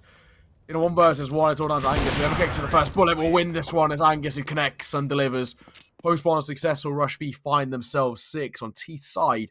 Getting closer to a first half working in their favor. I mean, it's always been a dilemma between Dust 2 being either T side or CD sided. It's a quite balanced map, especially with, you know, the rework for drop, and it's kind of just it's whoever manages to find the upper hand in this map. Yeah, spot on, right? I think that's been since the rework as well. It definitely become a little bit more even. It was at times, I say, a little bit too much towards the CT side. Oh, Hano. Trying to go aggressive, go for information, gets caught off in transition. Easy couple of kills. Nave and Chris kickstart things brilliantly. Everyone on the side of Team 4 mowed down, not much. It's like watching bowling pins fall. But 7-4, Team 4, I believe attack pause is needed to come into fruition. Slow things down, take a breather, run through a few things with each other, and then go again. I couldn't agree more. I think attack ball is not a bad thing at all for Team 4. In this situation, on CT side of Dust 2, they're not finding that consistency that they had to kickstart things here on towards map number 3, and it's just becoming dicey. Again, a full bite's come through, but a brutal cycle could be what's happening. All blind. Frosty finds one, make that 2, but Trade come forward. Will Skep doubles down himself brilliantly. Rush B tries to do exactly as the name says, and they get punished for it. I mean, exactly that. They've gone B time and time again. Yes, it's worked, but this time Team 4 perfectly executed. They knew what they were doing, and it's 7-5. You're able to close the gap, but you need a few more rounds. Double op setup on the T side for Rush B.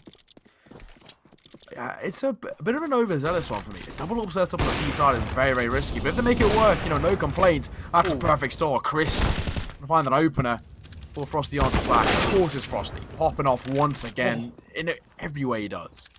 Chris finding the op shots of dreams here, taking down 2 as Knave now holding 1 at bay.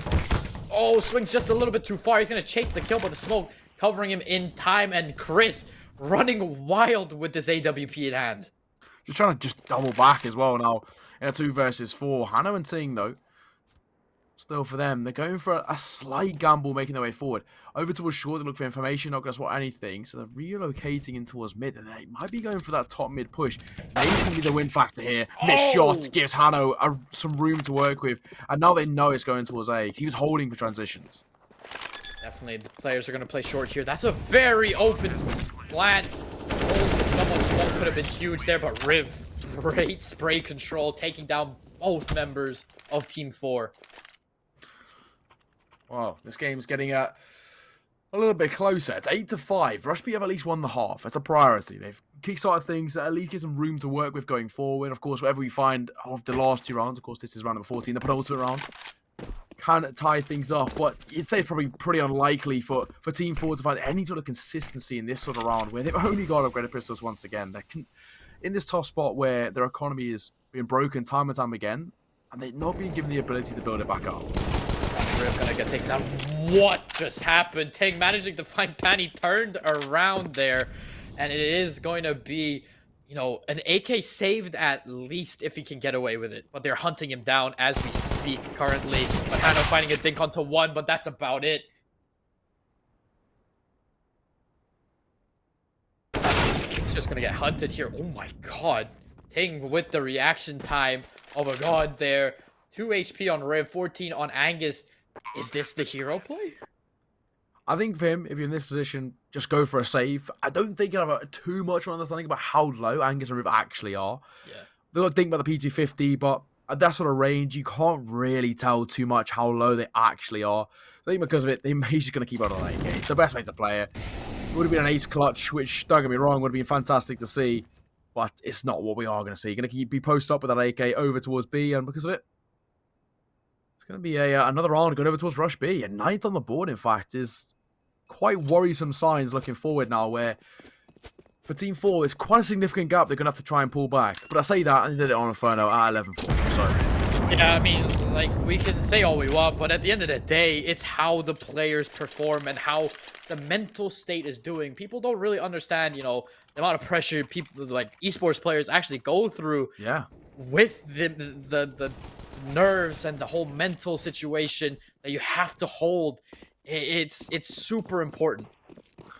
Yeah, it is. It's really important. And of course, this is what we're starting to see now, where maybe to a degree, pressure's getting to Team 4. On the CT side, it's not been what we've seen.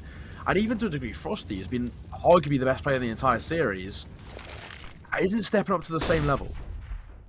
I mean, currently Frosty needs to put in a few numbers if he wants another Inferno appearance, but he's dropping numbers.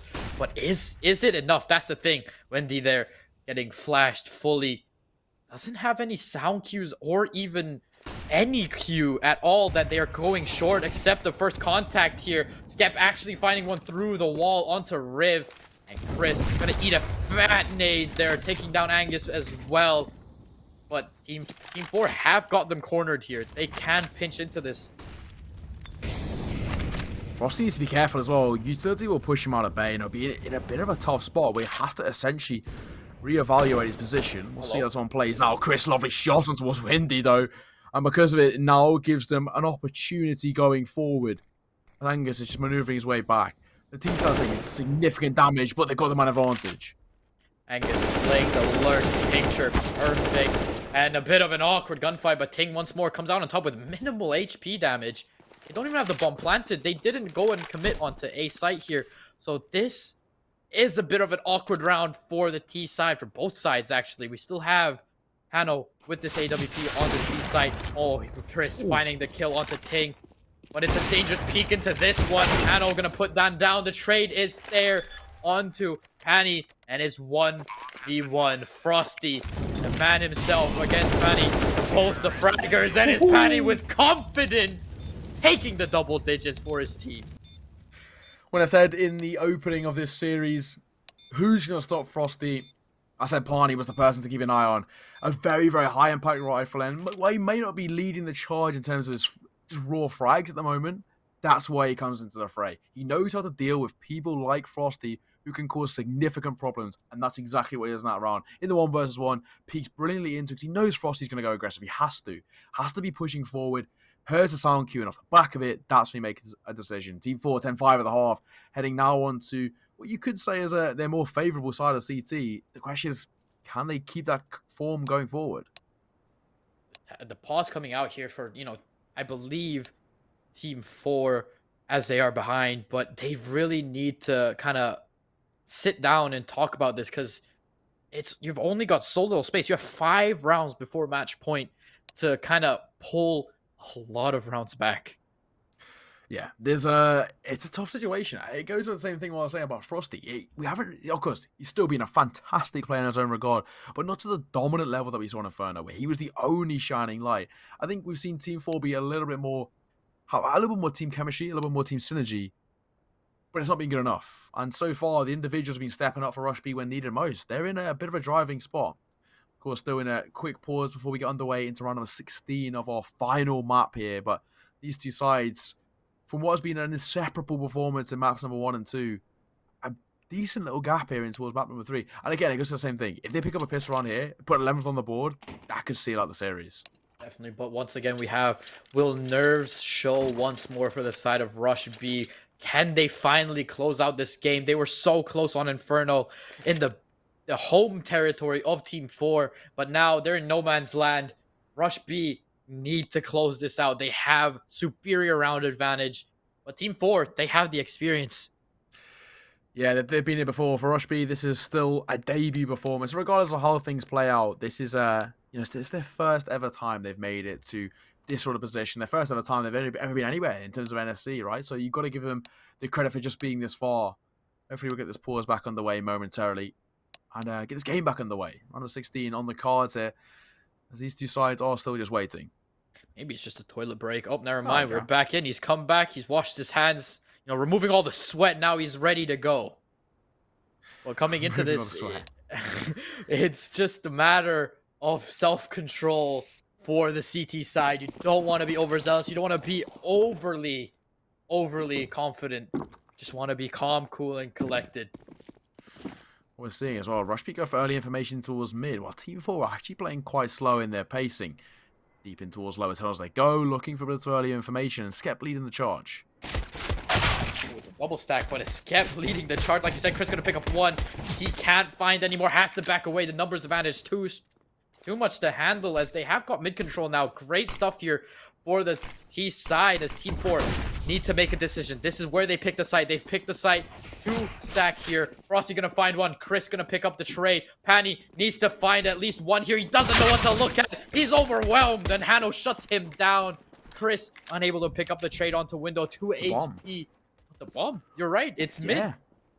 I think if I'm right in saying that was Chris from behind. He finds it another to his tally. It's only going to be one. He's thrown onto Nave now in a 1 versus 2. Has to isolate these fights brilliantly. And he's going to be giving it into the 1 versus 1. USP will connect onto a leg shot, but not the head. That's where he needs to find. In towards Hano.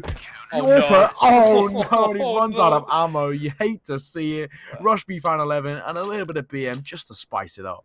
I mean, there's always a bit of BM in these 5-on-5 games. If you're ever a fan of Call of Duty, even Valorant, there's always love between both teams at the end of the day, but it's always fun to watch. Yeah, exactly. We love to see it, don't we? And well, what we love to see is Rush B put 11th on the board. They're getting closer and closer. What a pistol round for them. This gives them the long-term economy going forward because Team 4 did not get a bomb down, which gives them no room to work with in terms of a buy.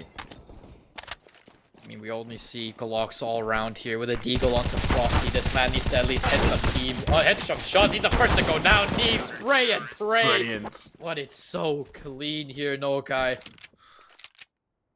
Yeah, Nave, easy pickings. A triple spray down, and I managed to stay alive as well. Flawless round for Rush B. To put 12 on the board. A full eco for Team 4. They didn't have any economy to work with, so they couldn't really go for a force. It would have been overzealous to do it, because it would have put them back into a double eco if they failed to convert it. But 12 rounds collected, 7-round lead. It's a pretty big one at this point. Things are looking dicey for Team 4. They need to step up. Oh my god. Frosty finds the double kill. Sent Riv packing all the way back into car. And this is where the step up begins. They've got the man advantage. The confidence. When Team 4 have the confidence, when they have, you know, they know they have each other. It's an incredible CS to watch. Yeah, it's all of the lack of Frosty as well. He creates so much space for the side. And I was in a 5 versus 3 where things are a little bit dicey. But the only thing you can say for Rush B that's a bit of a positive sign is that, well, Frosty and Hannah have taken so much damage. And well, so is Wendy as well. So this is they need to make these trades happen for Team 4. They need to go back here. Just missing the timing is Chris. Almost saw a pixel there. But Riv gonna get a special surprise through the smoke. He finds 1, almost finds 2, but Frosty picking up 2 here. Chris and Riv, so he gets the back player as well. Frosty sitting on a 4K and Windy taking the ace away. Well, Frosty, huge step up. Yeah, brilliant. Again, if it's gonna be anyone, of course it's Frosty who steps up. What a performance from him so far this series. And he shows his prowess, heading into that round number 18 to put 6 on the board. Now they only need to double their rounds just to tie the game up. It's not the end of the world, but it requires quite the long run back into this. That's just the pistols for Rush B. They know they're close. They heard the footsteps coming in. He's going to check the box here as Frosty finds 1. He's whiffing, but it's got the backup. Ting is there, Skep as well. And Riv not going to pick up another one. Hano falling. I mean, gonna pick up the kill there, but it's all Pani with the deagle. And this is the momentum shift that Team 4 needed. It's super scary when they flip this switch. Yeah, exactly this. On T side as well, right? Get the momentum in their favor. They can start to dictate that tempo and start to run away with the rounds. Rush B in a real tough spot. Pani, Eagle Hand 1 versus 5. To be realistic, all he could be able to find is a consolation kill at that, which is even still asking a lot against these sort of rifles. Team 4 going to be 7 on the board. They're in a real good spot here. I mean, right now they're just looking at the bomb. I mean, you played the bomb plant. You've got the round, and it's just so crucial. Bit of a message there for everyone else in chat. Says hi from Hano. Oh, there we go. 7th round collected. Barney looking for an exit frag, and well, Windy will go down to the bomb. So in that sense, I guess he can take a slight silver lining out of it. Won't be too problematic for Team 4. They're going to be able to buy nonetheless. Oh, because of it, 7-12, only 5 rounds in it. It's Angus with the AWP now. I've not seen this man op yet, I believe. I think everyone's had a fair share of opping across the board for Rush B, and you love to see it. This is what goes back to them saying they don't have that dedicated right. And a shot in towards mid. Angus, a bit of a freebie there as Hano just walks straight across the screen. They're not able to take it though. Angus repositioning, looking for something. He's going to play a little bit more passive. Once again, a heavy stack towards short here for the side of Team 4. We have Nave pushing up, maybe into B tunnels. Decides to just stick where he is, and Skep has gained a lot of ground for free here. So Pani needs to be careful, and the trade needs to be there. Chris playing off of the peak here. But once more, this is a very slow approach from Team 4 in Dust 2 so far. We've always seen them aggressive side, but this time they're taking it slow. Angus with the AWP shuts one down here, and it is Windy. Riv gonna pick up a kill onto Hano across the board as well, but the players are still going onto the A side. Pani picking up a kill, picking up a double onto Ting, and last man alive is Frosty. Not much he can do, getting tagged through the smoke. He's overzealous here. He's flustered, and he's put into a corner. Nave picking up the kill, and it's 13-7. Frosty, he's been a god all of the series, but in that turn, that was asking way too much from him. 1 versus 5. There's no way he's going to be able to convert something like that. 13th collective for Rush B.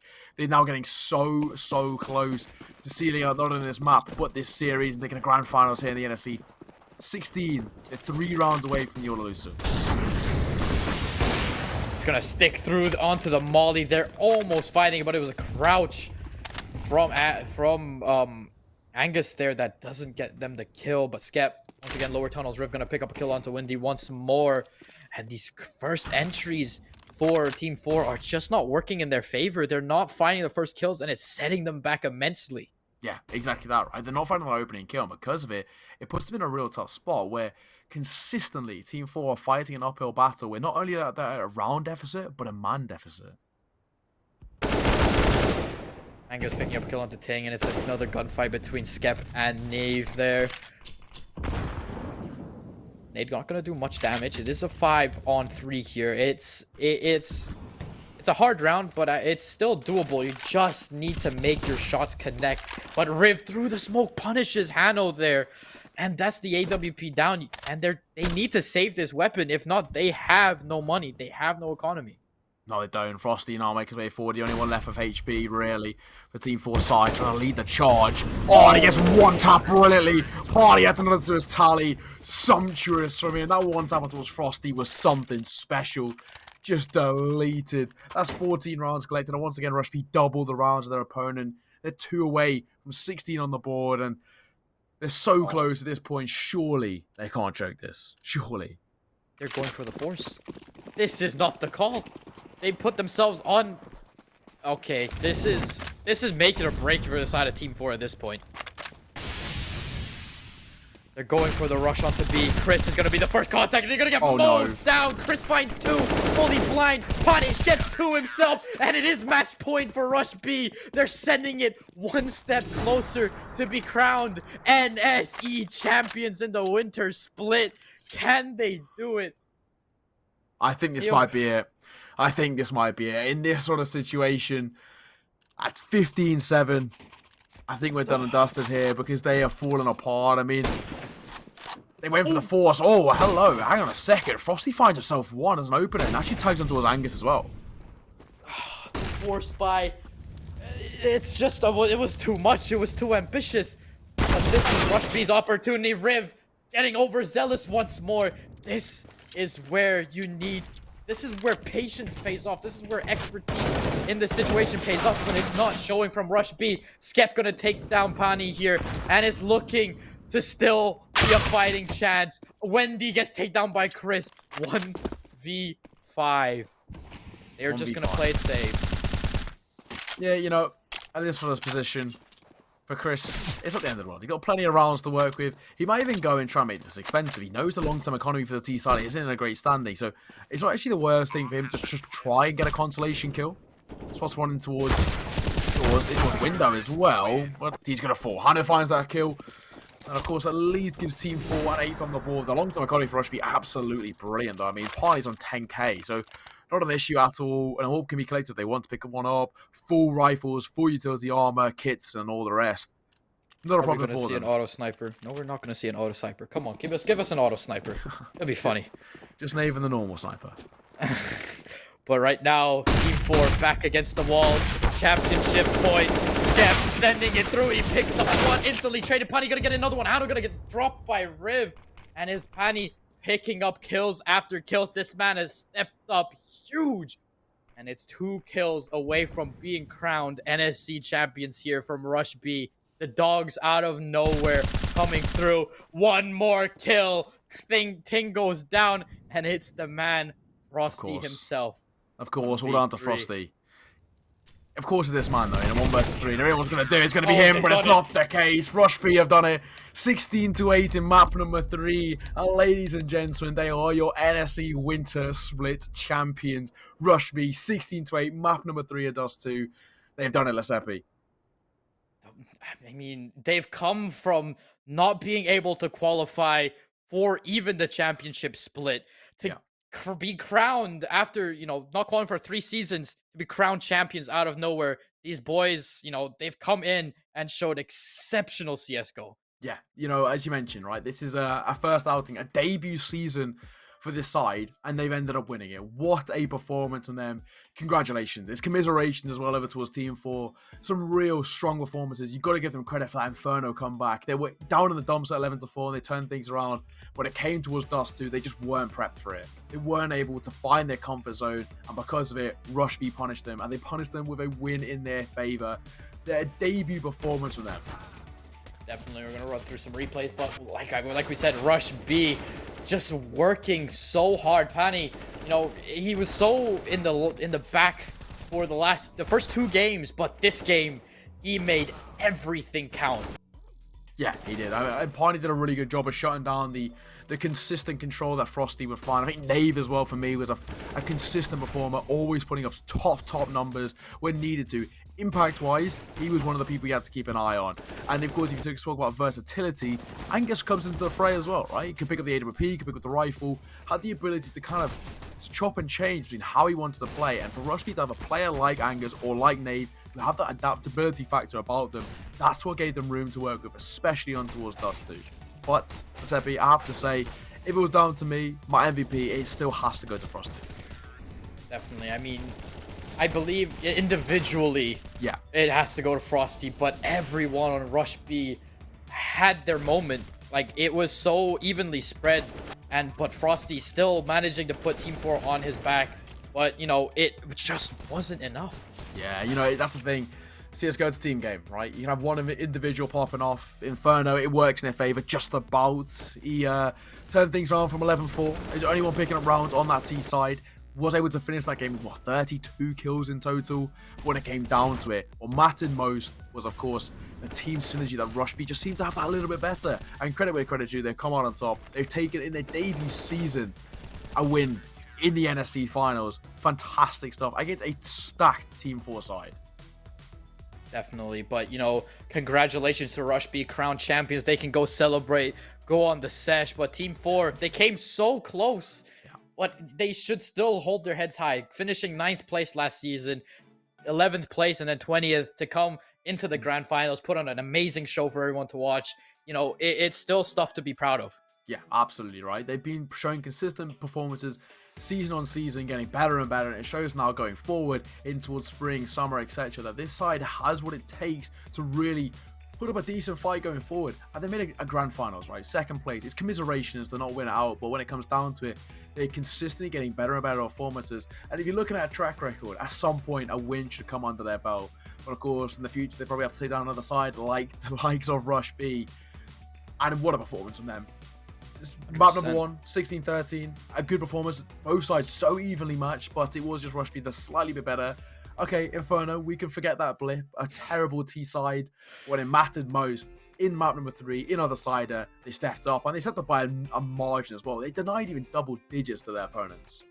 100%, and to do that after having such a painstaking T side on Inferno, they managed to come through the dumps, and it shows that regardless you're a rookie and you're having your debut season, you're still able to hold your own, you're able to hold your nerves, and it's just incredible stuff from a team like that.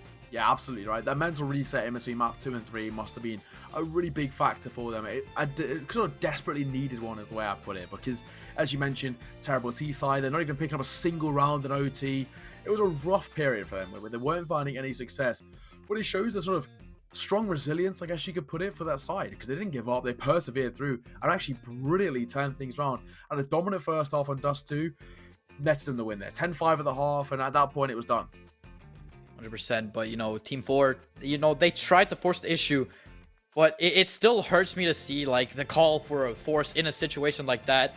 It shouldn't have been done. You know, I get we're not in the game. We can talk about it from an outsider's perspective, but like when you're in the game, I get it. It can be clouded. You make, you know, judgment calls that seem right at the time, but you're gonna go back and you'll be like, damn, why did we force that? You could have played it safe. Just take the 15 and just move on. Play your economy. But it is what it is. Benefit of hindsight is absolutely brutal. But let's bring our lovely host back into this. Gennaro will be joining us again as we're gonna sort of break down what we've seen so far. What a series. Yeah, absolutely incredible to watch. They went a full way with 3 maps. Just the performance on the Inferno from both teams was great. I mean, a little bit wonky after they swapped sides, but you know, it is what it is. They managed to pull through. They got their mental together.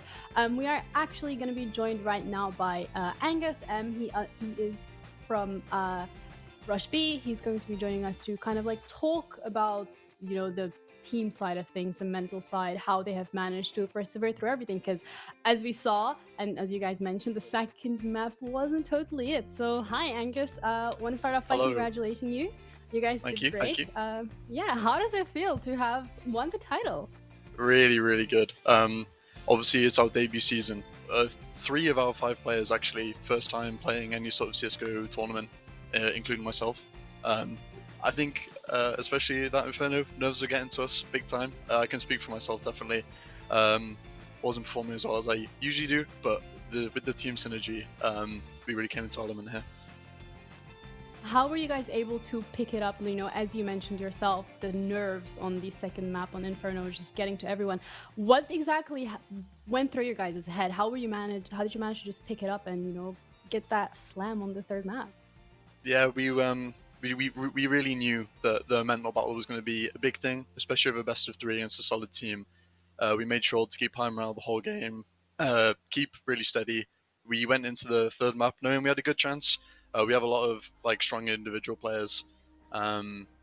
We knew Dust 2 was a good map for us. We actually haven't played Dust 2 at all. It was a bit of a wild card to pick Dust 2 there for the last map, but it was a good choice overall. In general, you guys did well on the second map, Inferno. How does it feel to have actually done so well on a map where the opposing team has had 100% win rate? Yeah, we knew it was going to be a risky one.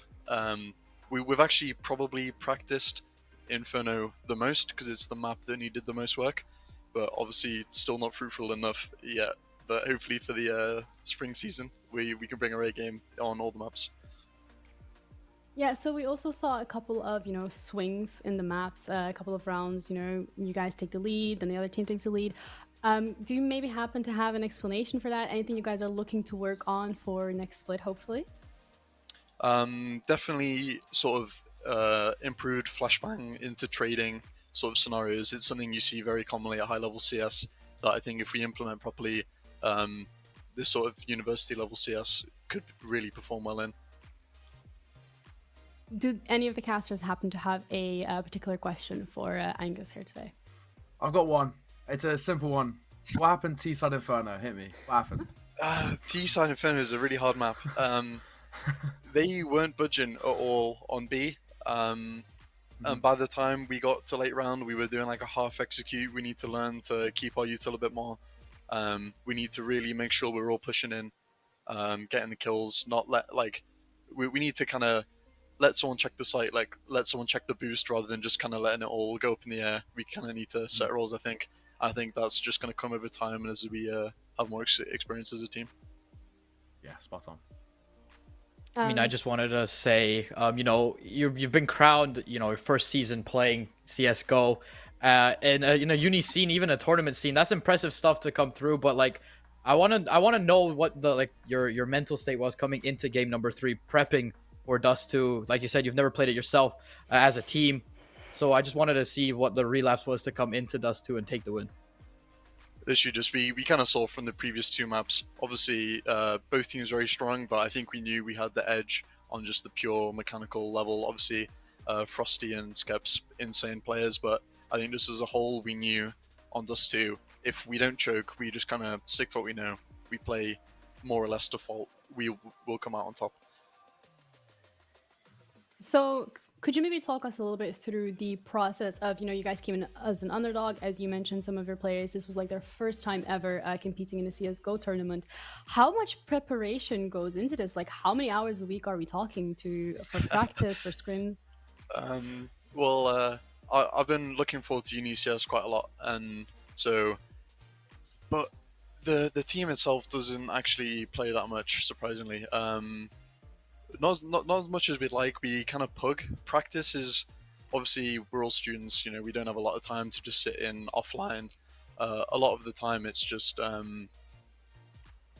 pugging, prepping, making sure less reactive play and more just we'll do our thing. We know what we're doing from pugs. Less demo review, anti-stratting, because we have confidence in ourselves that if we just play our own default that we've practiced against teams in Faceit, etc., then it can just that'll work. We did a little bit of demo review. Well, I did this afternoon because I'm quite eager, but yeah, nothing crazy.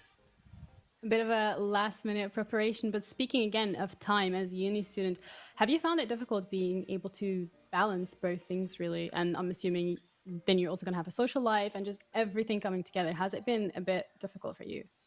Yeah, definitely. It's a balancing act. As high-level CS:GO players, we have to worry less about the social life aspect, but no, it's hard to balance. But I guess it's good towards the end of the semester. I know a lot of the teaching is like settled down now, and I've been playing trying to play like 4 games a day at the moment to try and keep up form.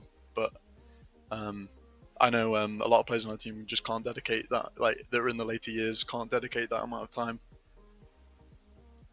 No, it has been absolutely incredible to see you guys play today. It was a really great experience. You guys did amazing. You really pulled through. Again, congratulations on winning the title. Are you guys going to be celebrating? COVID safe? Yeah. No, we are. Yeah, we're going to be going out after this.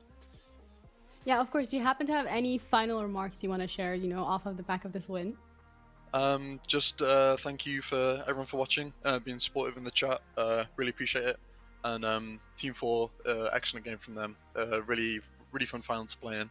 I'm really happy for that. And looking forward to the spring season. We'll win again. Thank you so much for your time, and thank you for doing the interview. Enjoy your celebration. No worries. Thank you. Okay, so bringing it back to you, casters. I'm gonna start off here with saying thank you guys so much for being here today. It was incredible. Your casts have really made it quite easy to follow the game and what was happening. Very enthusiastic. I really enjoyed it. Neo Kane, do you happen to have any final remarks, any shout outs you want to do before we get to the end? Well, I mean, if I'm going to shout out anyone, again, I mentioned him earlier, but Frosty, the guy is an animal. Individually, well, shadow without the best player in the server. It wasn't even close as well. Ridiculous player. Absolutely insane. And I think if he finds a good supporting group around him, he should be able to comfortably clean up this level of CSGO with these. He's brilliant. Absolutely brilliant. And you can tell as well, he's very, very smart. So for me, well, gotta give credit, Rush B, what performance them, the team synergy, they had that. And this is the thing, CSGO, it's a team-based game massively. Rush B capitalized on it brilliantly, but Frosty is an absolute animal. What about you, Lissafe? Do you happen to have any final remarks? Maybe anyone you want to shout out yourself could be? I mean, yeah, congratulations to Rush B. I mean, they played an amazing set of 3 games. But coming into this, I just want to say thank you for the opportunity from NSC, of course, and Epic Land, just to give me this opportunity. I've not casted CSGO much, but it's been an amazing experience. But yeah, I want to thank my panel, Gennaro and Neokai as well, for being an amazing set of people. No, it was amazing to have you. Thank you guys so much for everything, and thank you for being here. Appreciate it. Yep. So just a reminder to the viewers that there is actually a schedule. So we're going to be live again tomorrow, starting off with some Dota 2, very early at around 9 a.m. So you got to set your alarm for that one if you want to catch that. It's going to be followed by some League of Legends, and then we got some Rocket League to end the day. On Sunday, it's going to be shooter focused, so we're going to start it off with Rainbow Six Siege, again, bright and early at 9 a.m., followed by some Valorant, and then finishing it off with Overwatch. So these days are incredibly packed. Make sure to follow the socials so that you guys can stay up to date, and visit the website because there is going to be quite a lot of information regarding everything on there. A reminder for the giveaways, there is the Intel giveaway, so one of them are going to be having a Christmas jumper. So if you want the Christmas jumper, make sure to do ! giveaway, and you will find the information on how to enter. Monster Energy is also doing a giveaway, so this will be done by every single game. There is 7 drops to get in total, and you're just gonna get stacked up on some of the monster. Oh, it's inverted. I'm sorry, I got some monster down there as well. There's the socks giveaway, so if you are having a viewing party, just make sure to take a picture and put it on Twitter using hashtag BUEC Winter 2021 and hashtag socks for socks, so you guys can enter, and just make sure if you are doing it in person that everything is COVID safe. Have a great evening, guys. Thank you so much for taking your time and watching the games today. It was an absolute pleasure being here with my casters as well, and it was great watching all these games. I hope you guys have an amazing evening, and I will see you guys tomorrow for more British University Esports Championship, powered by Intel, sponsored by Barclays and Monster Energy. Good night, everyone.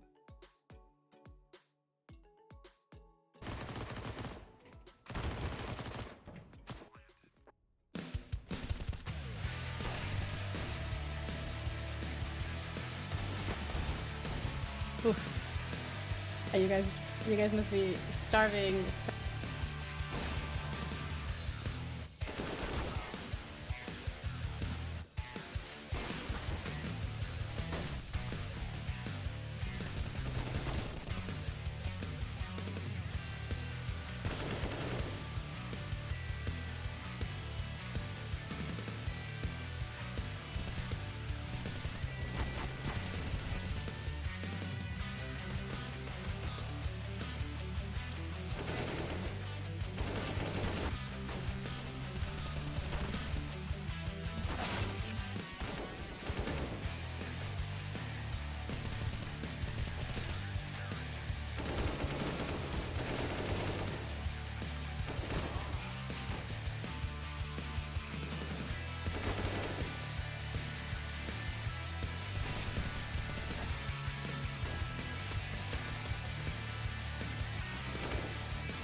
My name is Jake Merton, otherwise known by my online nickname as Jakey Boy Pro. I am 26 years old, and I currently work as full-time online events manager / producer for G2 Esports. Hi, my name's Kat. I'm Vice President of Warwick Esports, and I'm a second-year student at the University of Warwick. I'm Edwards. I'm the treasurer for the Southampton Video Games and Esports Society, and I also do a little bit of casting of Counter-Strike and Valorant in my spare time. I would certainly say getting involved with Epiclan has driven my passion further. I've had many talks with all of the different staff at Epiclan that have been really helpful in, guiding me on where I want to go. They've recognized the passion and they've really wanted to help me drive and improve, and it really has pushed me to the point as to where now I can do it full time, and I couldn't think of doing anything different at this moment in time.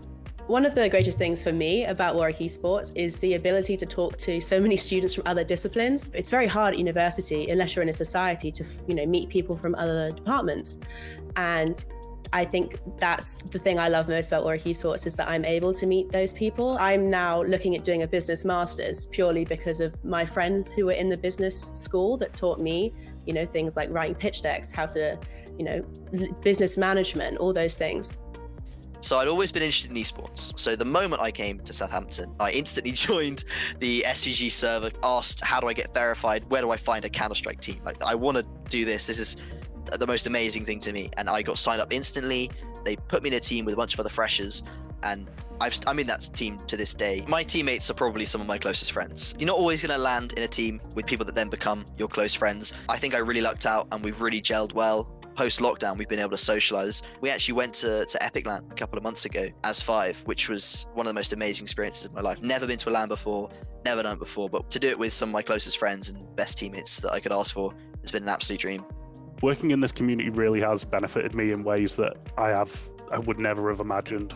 There was once a time where I wouldn't like to, go out of my way and talk to people, but I am a lot more confident when I'm outside in person and just being, sociable. It's much easier to be able to, sit back and have a conversation with someone more than it was 2 years ago when I wasn't working this line of work. At BUEC Esports, we're very keen on breaking down that barrier between only being online, like that stigma of, gamers in their basement, that kind of thing. We're very keen on breaking down that barrier, and we do pub nights very frequently. We go out and we do Sports Sunday where everyone just goes and plays football. I cheer from the side, but everyone goes and plays football. And I think those kind of things make people feel like they're part of something rather than just another username in a Discord, which I think is why we do so well. People feel part of something, so they stay.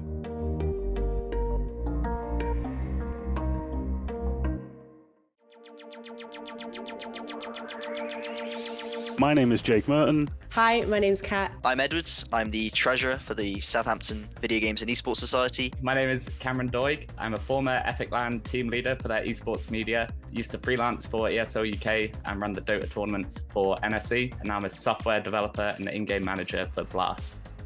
Going into my first Epic LAN thinking, I have to run a Dota tournament after having only worked one event previously. It is a stressful thought. It's a stressful time dealing with trying to do that. But the management help you through it. They teach you the basics of how to deal with everything, how to run a tournament, how everything should be smoothly handled. And then you kind of have the step up with ESL UK where they then massively teach you how to run live events, all of the logistics that go with that, how to kind of liaise with a full-on production, how to do tournament ops, player management, all of that. I didn't know half the skills that I know now before I came to BUEC Esports because it forces you to do so many things that you hadn't done before. So I'm technically head of partnerships, but I'd never done anything about that before. I had to learn all that from scratch. I'm vice president, so I do a lot of project management, and I've had to take courses specifically on that so I can learn those kind of things. You learn other things you don't even consider skills. Things like just conversing with people and talking. I didn't know networking was a skill at all. I was like, is this not just something everyone has to do? It's just talking is fine, right? But actually, it's such a skill that you have to learn. Esports is such a versatile industry. You end up doing so many more things. And I think that has made me a much more well-rounded individual.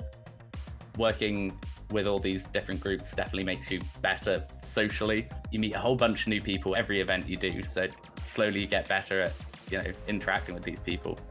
The most unexpected skill was definitely casting for me. I had never thought about casting. Counter-Strike or Valorant wasn't even around when I first joined university.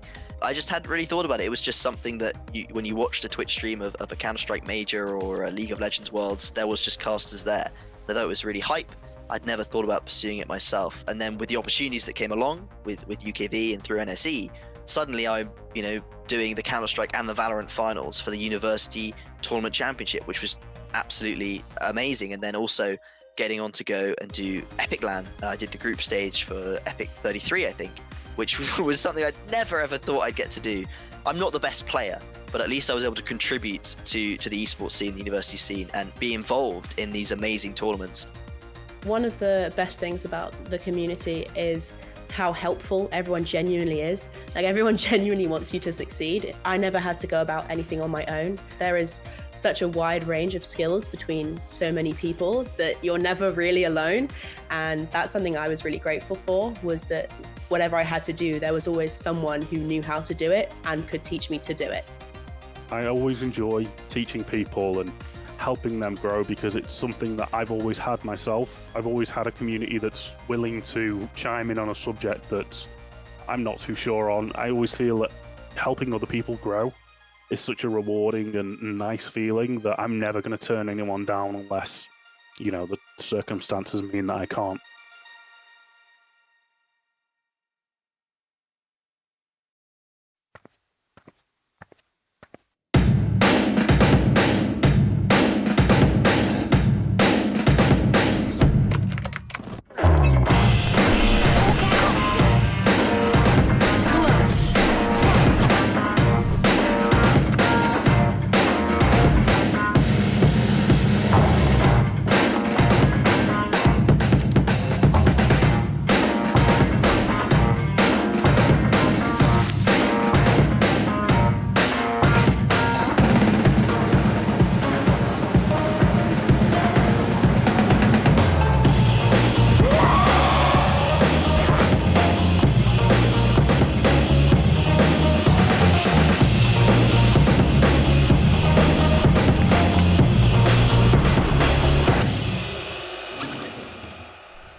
That isn't sports, they said.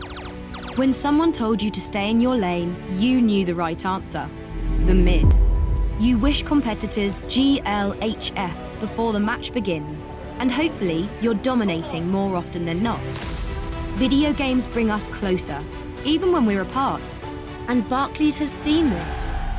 From grassroots teams starting out to the pro circuit players, we're cheering on esports from the virtual stands. We know that gaming's many faces can truly make a positive impact. We're there with you, whether you're making the next great game or just looking forward to playing it. Squad up, we're Barclays.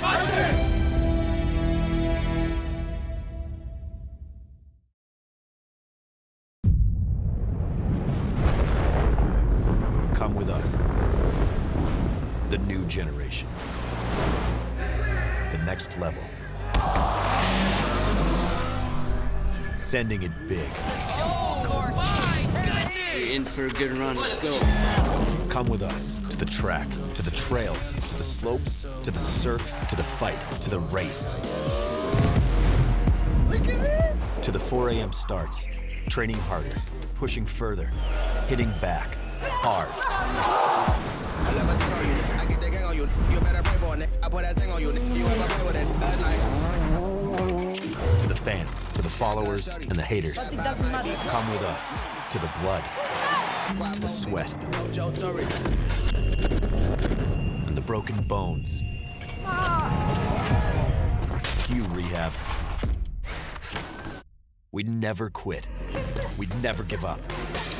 We take control. To the world titles. To the world's first. The world's best. Come with us. We're just getting started. It's going to be so much fun, I promise you.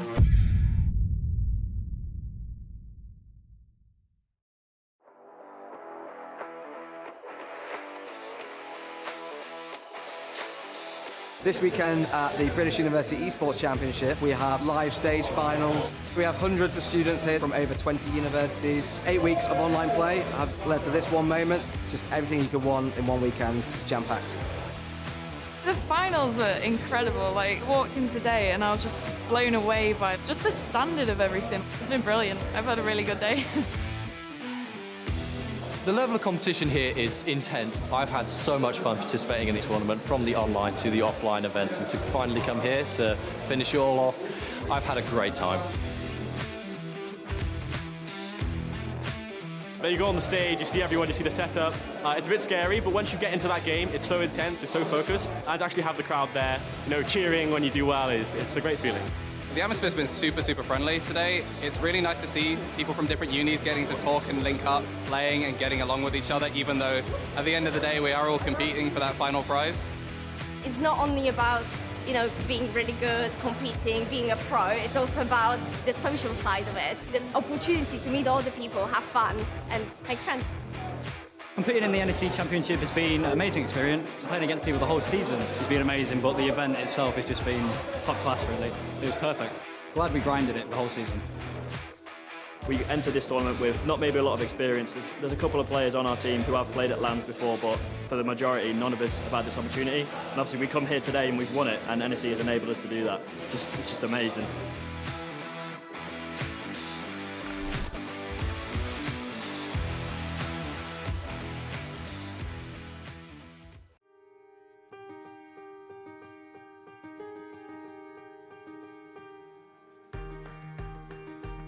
Nobody likes being left out. That's why Special Effect are helping people with physical disabilities to play video games. But this isn't just about having fun. The gaming setups we create are personalised, so people can play to the very best of their abilities. And that opens the door to inclusion and independence, confidence and creativity. Help us level the playing field and create more magical gaming moments. Because it's everyone's turn to play.